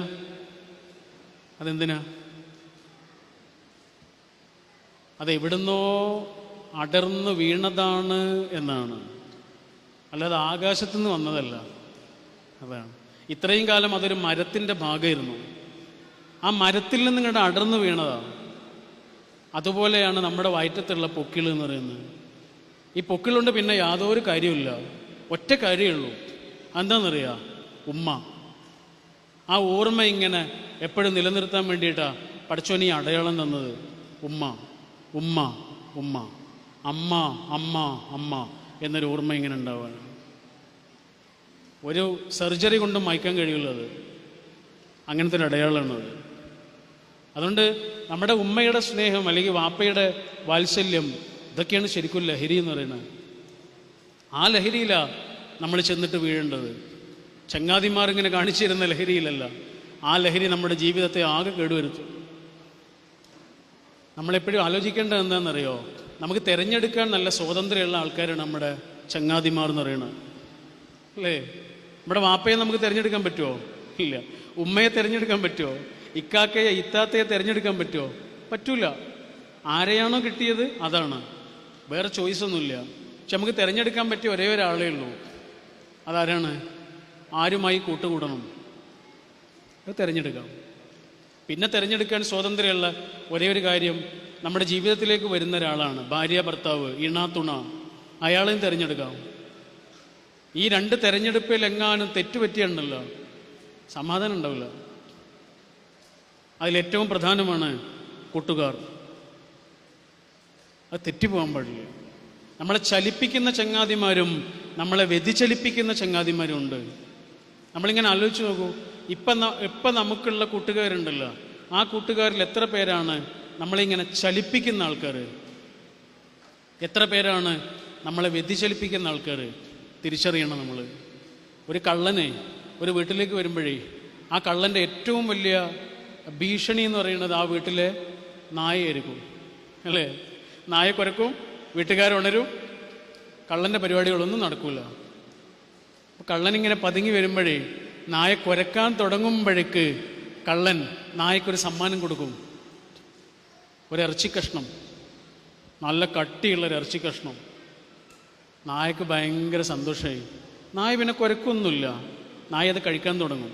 എന്ത് സ്നേഹമുള്ള കള്ളൻ എന്നാണ് നായ വിചാരിക്കുക. അങ്ങനെ കള്ളൻ വീടിൻ്റെ അകത്തേക്ക് കയറും. കള്ളൻ്റെ പരിപാടികളെല്ലാം മനോഹരമായി തീർത്തിട്ട് പുറത്തേക്ക് വരും. പുറത്തേക്ക് വരുമ്പോഴേ ആ കൂട്ടിലേക്ക് ഇങ്ങനെ നോക്കും. ആ കൂട്ടിലേക്ക് നോക്കുമ്പോഴേ ആ നായ ഉണ്ടാവും ഇങ്ങനെ ഉറങ്ങിക്കിടക്കുന്നത്. ഇനി ഒരിക്കലും ഉണരാത്ത ഉറക്കം, ഇനി ഒരിക്കലും ഉണരാത്ത ഉറക്കം. കാരണം കള്ളൻ എറിഞ്ഞു കൊടുത്തത് വെറുമൊരു ഇറച്ചിക്കഷ്ണം മാത്രമായിരുന്നില്ല, അതിനകത്ത് കള്ളൻ ഒരു വിഷത്തിൻ്റെ തുള്ളി ഒളിപ്പിച്ചു വെച്ചിരുന്നു. ഇതാണ് തെറ്റായ ശീലങ്ങളിലേക്കും തെറ്റായ കൂട്ടുകാരിലേക്കും നമ്മൾ എത്തുമ്പോൾ സംഭവിക്കുന്നത്. എന്ത് സ്നേഹമുള്ള കൂട്ടുകാരൻ എന്ന് നമ്മൾ പറയും. ഓനൊക്കെ എന്നെ കൊടുക്കൂല എന്ന് നമുക്ക് തോന്നും, അവനൊന്നും എന്നെ വഴിതെറ്റിക്കൂല എന്നൊക്കെ നമുക്ക് തോന്നും. പക്ഷെ കുറേ കാലം കഴിഞ്ഞിട്ട് നമുക്ക് മനസ്സിലാവും, അവനെനിക്ക് ഇറച്ചിക്കഷ്ണം മാത്രമല്ല തന്നത്, അതിനുള്ളിൽ ഒരു വിഷവും ഒളിപ്പിച്ചു വച്ചിരുന്നു. അതുകൊണ്ട് നല്ലോണം സൂക്ഷിക്കണം. ശീലങ്ങളിലേക്ക് വീഴുമ്പോഴേ നല്ലോണം സൂക്ഷിക്കണം. APJ അബ്ദുൽ കലാം പറഞ്ഞിട്ടുണ്ടല്ലോ, നമ്മുടെ ഭാവിയെ നമുക്ക് മാറ്റാൻ കഴിയില്ല. വരാനിരിക്കുന്ന ഭാവിയാണ്, അതിനെ മാറ്റാൻ കഴിയില്ല. പക്ഷെ വന്നുകൊണ്ടിരിക്കുന്ന സംഭവിച്ചുകൊണ്ടിരിക്കുന്ന ശീലങ്ങളുണ്ട്, അതിനെ മാറ്റാൻ കഴിയും. ശീലങ്ങളെ മാറ്റിയാലേ നമ്മുടെ ഭാവി മാറും. നമുക്ക് ഭാവിയെ മാറ്റാൻ കഴിയില്ല, പക്ഷെ ശീലങ്ങളെ മാറ്റാൻ കഴിയും. നമ്മുടെ ശീലങ്ങൾക്ക് നമ്മുടെ ഭാവിയെ മാറ്റാൻ കഴിയും. അതുകൊണ്ട് നിങ്ങളുടെ ലക്ഷ്യങ്ങളിൽ നിന്ന് നിങ്ങളെ പിന്തിരിപ്പിക്കുന്ന ഒന്നിലേക്കും തലവെച്ചു കൊടുക്കരുത്. ബന്ധങ്ങളാണ് ഏറ്റവും വലിയ രസമെന്ന്, സൗന്ദര്യമെന്ന് നമ്മൾ തിരിച്ചറിയണം. അവസാനമായി എനിക്കിവിടെ കൂടിയിട്ടുള്ള ഓരോ ആളോടും പറയാനുള്ള കാര്യമാണ്, അതിതാണ്. എന്താണെന്നറിയോ, നമ്മുടെ വീട്ടിലൊരു 3, 4, 5 ആൾക്കാരല്ലേ ഉള്ളൂ, അവർ ഹാപ്പി ആവട്ടെ. നമ്മുടെ വീട്ടിലൊരു 4, 5 ആളില്ലേ, അവർ സന്തോഷിക്കട്ടെ. അതിനെന്താണോ നമ്മളെ ആകേണ്ടത് അത് നമ്മൾ അവർക്ക് കൊടുക്കണം. എന്താണോ നമ്മൾ ഷെയർ ചെയ്യേണ്ടത് അത് ഷെയർ ചെയ്യണം. ഓരോ ആളും ഓരോ സ്വഭാവമുള്ള ആൾക്കാരായിരിക്കും, ആ മനുഷ്യനെ ഉൾക്കൊള്ളണം. നിങ്ങളുടെ കുട്ടി മാർക്ക് കുറഞ്ഞാണ് നിങ്ങളുടെ ജീവിതത്തിലേക്ക് വന്നത്, വീട്ടിലേക്ക് വന്നത്, അപ്പോഴും ആ കുട്ടിയെ കുറ്റപ്പെടുത്തരുത്. ആ കുട്ടിയെ അപ്പോഴും മാർക്ക് കുറഞ്ഞതിൻ്റെ പേരിൽ കുറ്റപ്പെടുത്തരുത്. തോറ്റു വന്ന കുട്ടിയെയും സ്വീകരിക്കണം. അതാണ് ഒരു നല്ല രക്ഷിതാവ് എന്ന് പറയുന്നത്. പക്ഷെ നമുക്കറിയാം അവൻ പരിശ്രമിച്ചാൽ അവന് കിട്ടുമെന്ന്. ഇതിലേറെ അവന് മാർക്ക് സ്കോർ ചെയ്യാൻ കഴിയും, അവൾക്ക് മാർക്ക് സ്കോർ ചെയ്യാൻ കഴിയും, നമുക്കറിയാം. അതിനവരെ പ്രേരിപ്പിക്കുകയും വേണം. പക്ഷെ ഇപ്പം അവർക്ക് കിട്ടിയ മാർക്കിനെ അഭിനന്ദിക്കുകയും വേണം. ജയിച്ച കുട്ടിയുടെ കൂടെ നിൽക്കുക എന്നുള്ളതല്ല, തോറ്റ കുട്ടിയുടെയും കൂടെ നിൽക്കുക എന്നുള്ളതാണ് ഒരു നല്ല രക്ഷിതാവ്. നിങ്ങളുടെ മോള് ഡിവോഴ്സായിട്ട് വീട്ടിലേക്ക് വന്നു, വലിയ സന്തോഷത്തിൽ കെട്ടിച്ചയച്ചതാ, പക്ഷേ അവർ ഡിവോഴ്സായി. ഡിവോഴ്സായിട്ടാണ് അവൾ നിങ്ങളുടെ വീട്ടിലേക്ക് വരുന്നത്. അപ്പോഴും അവളുടെ തോളിൽ പിടിച്ചിട്ട് പറയണം, സാരല്ലടിയും. ഇതിൻ്റെ പേരാണ് രക്ഷിതാവ്. ജയിച്ച ആളുടെ കൂടെ മാത്രം നിൽക്കലല്ല, തോറ്റ ആളുടെയും കൂടെ നിൽക്കണം. അവർക്ക് അഭിമാനബോധം ഉണ്ടാക്കണം, അവരുടെ കൂടെ നിൽക്കണം. അതാണ് ഞാൻ പറഞ്ഞത്. നമ്മുടെ വീട്ടിലുള്ള ഓരോ ആളും ഓരോ ആളാണ്. ഇപ്പോൾ ഒരു സെവൻസിൽ പന്ത് കളിക്കുമ്പോൾ നിങ്ങൾ കണ്ടിട്ടില്ലേ, 7 ആളാണ് ഒരു ടീമിൽ ഉണ്ടാവുക. 7 ആൾ ഒരുപോലെയാണോ കളിക്കുക? ആണോ? 7 ആൾ ഒരുപോലെ കളിക്കുമോ? ഇല്ല. 7 ആൾക്കും 7 സ്റ്റൈലാണ്, 7 ട്രിക്സാണ്, 7 വേഗതയാണ്. പക്ഷെ 7 ആളും കൂടി കളിക്കും. ആരാ ജയിക്കുക? ടീമാണ് ജയിക്കുക. ഇതാണ് കുടുംബം. ഒരാൾക്ക് പന്ത് കൊടുക്കുന്നു, അയാൾ മറ്റേയാൾക്ക് കൊടുക്കുന്നു, അയാൾ മറ്റേയാൾക്ക് കൊടുക്കുന്നു. 4-മത്തെ 5-മത്തെ ആളാണ് ഗോളടിക്കുക. ആ ഗോളടിച്ച ആളാണോ ജയിക്കുക? ആരാ ജയിക്കുക? ടീമാണ് ജയിക്കുക. ഇതാണ് കുടുംബം. ആ ടീം വർക്കാണ് കുടുംബം എന്ന് പറയുന്നത്. ഒരാളെപ്പോലെ മറ്റേ ആക്കാൻ വേണ്ടി നമ്മൾ ശ്രമിക്കരുത്. ഓരോ ആളും അയാളായിട്ട് തന്നെ വളരട്ടെ. അയാളുടെ കഴിവുകൾ എന്താണോ ആ കഴിവിലേക്ക് അയാളെ പ്രോത്സാഹിപ്പിക്കുക.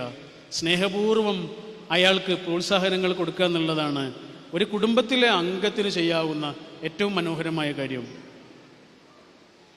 ഇപ്പോൾ ഒരു പുഴുവാണ്, പക്ഷെ നമുക്കറിയാം ഒരു പുഴു പൂമ്പാറ്റയായി മാറും. പൂമ്പാറ്റയാകുന്നത് വരെ കാത്തിരിക്കരുത് സ്നേഹിക്കാൻ. പുഴുവാകുമ്പോഴും സ്നേഹിക്കണം. ഇപ്പം ഒരു മൊട്ടാണ്, പക്ഷെ നമുക്കറിയാം കുറച്ച് കാലം കഴിഞ്ഞാൽ ആ മൊട്ട് വിരിഞ്ഞിട്ട് പൂവാകും. പൂവാകുന്നത് വരെ കാത്തിരിക്കരുത് സ്നേഹിക്കാൻ. ഈ മൊട്ടിനെ ഇങ്ങനെ പിടിച്ചിട്ട് പൂവാക്കുകയും ചെയ്യരുത്. ഒരു സമയമുണ്ട്, അപ്പോഴേ അത് പൂവാകുള്ളൂ. മൊട്ടിനെ ഇങ്ങനെ പിടിച്ചിട്ട് പൂവാക്കിയല്ലേ അത് പൂവാകില്ല. കുട്ടികൾക്ക് വലിയ ഭാരം കൊടുക്കാൻ പാടില്ല. അവർക്ക് സഹിക്കാൻ പറ്റുന്നൊരു ഭാരം കൊടുക്കാൻ പാടുള്ളൂ. ചില രക്ഷിതാക്കളൊക്കെ എന്താ ചെയ്യാന്നറിയോ? മൊട്ടാകുമ്പോഴേ അതിനെ പൂവാക്കാൻ വേണ്ടി ശ്രമിക്കും. അത് മൊട്ടും ആകൂല, പൂവും ആകൂല. നമ്മൾ പാർക്കിലേക്കൊക്കെ ചെല്ലുമ്പോൾ കണ്ടിട്ടില്ലേ, അവിടെ ഇങ്ങനെ ചെടിയൊക്കെ ആനയുടെ രൂപത്തിലൊക്കെ വെട്ടിവെച്ചത് കണ്ടിട്ടില്ലേ? ശരിക്കും അതിൻ്റെ രൂപം അങ്ങനെയാണോ? ആണോ? നമ്മൾ വെട്ടിയതല്ലേ? ചില രക്ഷിതാക്കൾ ഇങ്ങനെയാണ് മക്കളോട് ചെയ്യുക. സ്വാഭാവികമായി വളരാൻ സമ്മതിക്കില്ല. നമ്മൾക്കനുസരിച്ച് ഇങ്ങനെ വെട്ടിയുണ്ടാകും. നമ്മുടെ സ്വപ്നങ്ങൾക്കനുസരിച്ചല്ല കുട്ടികൾ വളരേണ്ടത്, അവരുടെ സ്വപ്നങ്ങൾക്കും കൂടി പങ്കുണ്ട്. കാരണം നമ്മളിങ്ങനെ വളർത്തുന്നതേ നമ്മുടെ കുട്ടിയെ മാത്രമല്ല, ഈ കുട്ടി വേറെ ഏതോ ഒരാളുടെ ഭാര്യയോ ഭർത്താവോ ആണ്, ആകാനിരിക്കുകയാണ്. വേറെ എത്രയോ മനുഷ്യരുടെ കൂട്ടുകാരനോ കൂട്ടുകാരിയോ ആകാനുള്ള ആളാണ്. മക്കളുടെ ഉമ്മയോ വാപ്പയോ ആകാനുള്ള ആളാണ്. ഏതൊക്കെയോ വീടുകളുമായി ബന്ധപ്പെടേണ്ട ആളാണ്. ഇപ്പം നമ്മുടെ കുട്ടിയാണ്. പക്ഷെ നമ്മുടെ കുട്ടി മാത്രമല്ല, നമ്മളീ വളർത്തുന്നതേ എത്ര ആൾക്കാരെയാണെന്നറിയോ? ഒരു കുട്ടിയുടെ ഉള്ളിൽ തന്നെ എത്ര മനുഷ്യരാണ് ഉള്ളത് എന്നറിയോ? അവരെയൊക്കെയാണ് നമ്മൾ വളർത്തുന്നത്. അതുകൊണ്ട് നമ്മുടെ നല്ല സമയം നമ്മുടെ കുട്ടികൾക്ക് കൊടുക്കണം. നമ്മുടെ ഏറ്റവും നല്ല സമയം നമ്മുടെ ഫാമിലിക്കുള്ളതാണ്, വേറെ ആർക്കും ഉള്ളതല്ല. ഇവിടെ കച്ചവടക്കാരൊക്കെ ആയിട്ടുള്ള ആളുകളോട് പറയാനുള്ളതാണ്, ഈ പടിഞ്ഞാറൻ രാജ്യങ്ങളിലൊക്കെ തിരക്കുള്ള ആളുകൾ എന്താ ചെയ്യാമെന്നറിയോ? അവർക്ക് 2 ഫോണുണ്ടാവും. ഒരു ഫോണ് അവരുടെ ഈ ജോലി ആവശ്യങ്ങൾക്കുള്ളതാണ്, 2-മത്തെ ഫോണ് ഫാമിലിക്കുള്ളതാണ്. വീട്ടിലേക്ക് എത്തുന്നതോടുകൂടി 1-മത്തെ ഫോൺ ഓഫ് ചെയ്യും. വീട്ടിലെത്തിയാൽ പിന്നെ കച്ചവടമൊന്നുമില്ല. ഫാമിലിക്ക് വിളിക്കാൻ വേണ്ടി മാത്രം ഒരു ഫോണുണ്ടാവും. അവരെ കെയർ ചെയ്യാനും അവർക്ക് വേണ്ടത് ഷെയർ ചെയ്യാനുള്ളതാണത്. കാരണം എന്താണെന്നറിയോ നിങ്ങൾ? ഈ ആഘോഷങ്ങളൊക്കെ തീരും, അവസാനം അവരെ ഉണ്ടാവുള്ളൂ. ഈ ആഘോഷങ്ങളുടെ പേരിലേ അവരെ ഉപേക്ഷിക്കാൻ പാടില്ല. ആഘോഷങ്ങൾക്കൊക്കെ ഒരു പ്രശ്നമുണ്ട്, ആഘോഷങ്ങൾക്കൊരു പിറ്റേന്നുണ്ട് എന്നുള്ളതാണ്. അന്ന് ആഘോഷം ഉണ്ടാവില്ല. കല്യാണത്തിൻ്റെ ഏറ്റവും വലിയ പ്രശ്നം എന്താണെന്നറിയോ? കല്യാണത്തിനൊരു പിറ്റേന്നുണ്ട് എന്നുള്ളതാണ്. അന്ന് കല്യാണം ഉണ്ടാവില്ലല്ലോ. അന്ന് ചെമ്പൊക്കെ കൊണ്ടുവന്ന് കാണാം, ടാർപ്പായൊക്കെ അഴിച്ചു വെച്ചത് കാണാം, പുതിയ വസ്ത്രങ്ങളൊക്കെ ചെളി പിടിച്ചത് കാണാം, വിയർപ്പ് നിറഞ്ഞത് കാണാം. അന്ന് വലിയ രസമൊന്നും ഉണ്ടാവില്ല. ഇതുപോലെ ജീവിതത്തിൻ്റെ ഈ രസങ്ങളൊക്കെ തീരും, നമ്മൾ ഒറ്റക്കാവും. അന്ന് വേറെ ആരും ഉണ്ടാവില്ല, എന്നേ ഇവർ മാത്രമേ ഉണ്ടാവുള്ളൂ. അപ്പോൾ ഈ രസങ്ങളുടെയൊക്കെ പേരിലേ ഇവരെ ഉപേക്ഷിക്കരുത്. ഈ സാധനം എന്തിനാ കണ്ടുപിടിച്ചതെന്ന് അറിയാം നിങ്ങൾ? മനുഷ്യരുടെ ബന്ധം നന്നാവാൻ വേണ്ടി കണ്ടുപിടിച്ചതാ അല്ലേ? മനുഷ്യർക്ക് ധാരാളം സംസാരിക്കാനും മനുഷ്യർക്ക് തമ്മിൽ ഇടപെടാനും ഒക്കെ വേണ്ടിയിട്ട് കണ്ടുപിടിച്ച സാധനമാണത്. അലക്സാണ്ടർ ഗ്രഹാം ബെൽ കണ്ടുപിടിച്ചതാണ്. പക്ഷേ യഥാർത്ഥത്തിൽ സംഭവിച്ചത് എന്താണെന്നറിയാം? മനുഷ്യന്മാരുടെ ബന്ധങ്ങളൊക്കെ കേടാകാൻ തുടങ്ങി. നമ്മുടെ ഏറ്റവും നല്ല സമയമൊക്കെ ഇയാൾ കൊണ്ടുപോകാൻ തുടങ്ങി. നമ്മുടെ ഏറ്റവും നല്ല സമയമുണ്ടല്ലോ, ആ സമയമൊക്കെ. ഞങ്ങൾ കുറച്ച് ചങ്ങാതിമാരെന്നാളിങ്ങനെ ഇരിക്കുമ്പോഴേ ഒരാൾ ചോദിച്ചു, രാവിലെ ഉണർന്നാൽ ആദ്യം ചെയ്യുന്നത് എന്താണ്? ആദ്യം ചെയ്യുന്നത് എന്താണ്? അപ്പോൾ മിക്ക ആളുകളും പറഞ്ഞു ഫോൺ എടുത്ത് നോക്കും. എണീച്ചിട്ടില്ല, എണീക്കണതിന് മുമ്പ് ഫോണ് നോക്കും. എല്ലാവരും ഏകദേശം അതന്നെ പറഞ്ഞത്. ഒരാൾ പറഞ്ഞത് എന്താണെന്നറിയോ? ഒരാൾ പറഞ്ഞു, അടുത്ത് കിടക്കണ ഓൾക്കും കുട്ടിക്കും ഉമ്മ കൊടുക്കും. അടുത്ത് കിടക്കണ ഓൾക്കും കുട്ടിക്കും ഉമ്മ കൊടുക്കും. അതാണ് ആ ദുആ. അൽഹംദുലില്ലാഹില്ലദി അഹ്യാനാ ബഅദമാ മാതനാ വഇലൈഹിൻ നുശൂർ. മരിച്ചതുപോലെ കിടന്നതാ അല്ലേ? പക്ഷെ എല്ലാവരും ഉണർന്നു. ആരും മരിച്ചിട്ടില്ല. ഉണർത്തിയവനെ നന്ദി. അതാണ് ആ പ്രാർത്ഥന. ഉണർന്ന് കിടക്കുകയാണ്, അല്ലെങ്കിൽ ഉണർന്നവരാണ്. അവരെ ഇങ്ങനെ മരിക്കാതെ ജീവിതം തുടർന്ന നമ്മുടെ പ്രിയപ്പെട്ടവരെ ഇങ്ങനെ നെറ്റിയിൽ പോയിട്ട് ഉമ്മ വെക്കുക എന്നതാണ് ആദ്യം ചെയ്യുക എന്ന് പറയും. നമ്മൾ ഇതിനെ ഇങ്ങനെ തൊട്ട് തലോടുന്ന അത്ര, ഇതിനെങ്ങനെ തൊട്ട് തലോടുന്ന അത്ര നമ്മളെ കുട്ടികളെ തൊട്ട് തലോടാതെയായി. ഇതിനെ ഇങ്ങനെ ചേർത്ത് പിടിക്കുന്ന അത്ര നമ്മളെ കുട്ടികളെ ചേർത്ത് പിടിക്കാതെയായി. അപ്പോൾ മനുഷ്യന് നമുക്ക് കൊടുക്കാവുന്ന ഏറ്റവും മനോഹരമായ കാര്യം എന്താണെന്നറിയാം നിങ്ങൾ? നമ്മളെ നല്ല സമയം കൊടുക്കുക. നമ്മുടെ യാത്രകളിലാണോ അവരെ കൂട്ടാൻ പറ്റുക? നമ്മുടെ യാത്രയിൽ കൂട്ടുക. ഇടയ്ക്കിടയ്ക്ക് പുറത്തേക്ക് പോകാനാണോ പറ്റുക? പുറത്തേക്ക് പോവുക. അവരുടെ മുന്നിൽ ഇങ്ങനെ ഇരുന്ന് സംസാരിക്കുകയാണോ വേണ്ടത്? സംസാരിച്ചു കൊടുക്കുക. അവർ പറയുന്നത് കേൾക്കുകയാണോ വേണ്ടത്? കേട്ടു കൊടുക്കുക. ഒരു 5 മിനിറ്റ് കൊണ്ടൊക്കെ തീരുന്ന കാര്യമാണ്. അതിൽ നമ്മൾ പിശുക്ക് കാണിക്കരുത്. കാരണം എന്താണെന്നറിയാം നിങ്ങൾ? ലോകത്ത് വളരെ വേഗം മനസ്സിലാകുന്നൊരു കാര്യമുണ്ട്. പെട്ടെന്ന് മനസ്സിലാവും. എന്താണെന്നറിയോ? സ്നേഹം കുറയുന്നത് വേഗം മനസ്സിലാവും. ഒരാൾക്ക് നമ്മളോട് സ്നേഹമുള്ള കാര്യം ചിലപ്പോൾ അറിയാൻ കൊല്ലങ്ങളെടുക്കും. പക്ഷെ ഒരാളെ സ്നേഹം കുറയുന്നത് അറിയാൻ 1 സെക്കൻഡ് പോലും വേണ്ട, നമുക്ക് മനസ്സിലാവും. എല്ലാ മനുഷ്യനും മനസ്സിലാവും സ്നേഹം കുറയുന്നത്. നമ്മുടെ സ്നേഹം കുറയുന്നതിൻ്റെ പേരിൽ നമ്മുടെ കൂടെയുള്ള ഒരാളും നിരാശപ്പെടാതിരിക്കട്ടെ. നമ്മുടെ ബന്ധങ്ങളെ കരുതലോടുകൂടി സൂക്ഷിക്കാൻ, കേടുവരാതെ സൂക്ഷിക്കാൻ നമുക്ക് കഴിയട്ടെ. ബന്ധങ്ങളിൽ പിരിയാനുള്ള ചാൻസ് ഉണ്ട്. വേണമെങ്കിൽ പിരിയാം, പക്ഷെ പറ്റിക്കാൻ പറ്റില്ല. അതാണ്. വേണമെങ്കിൽ പിരിയാം.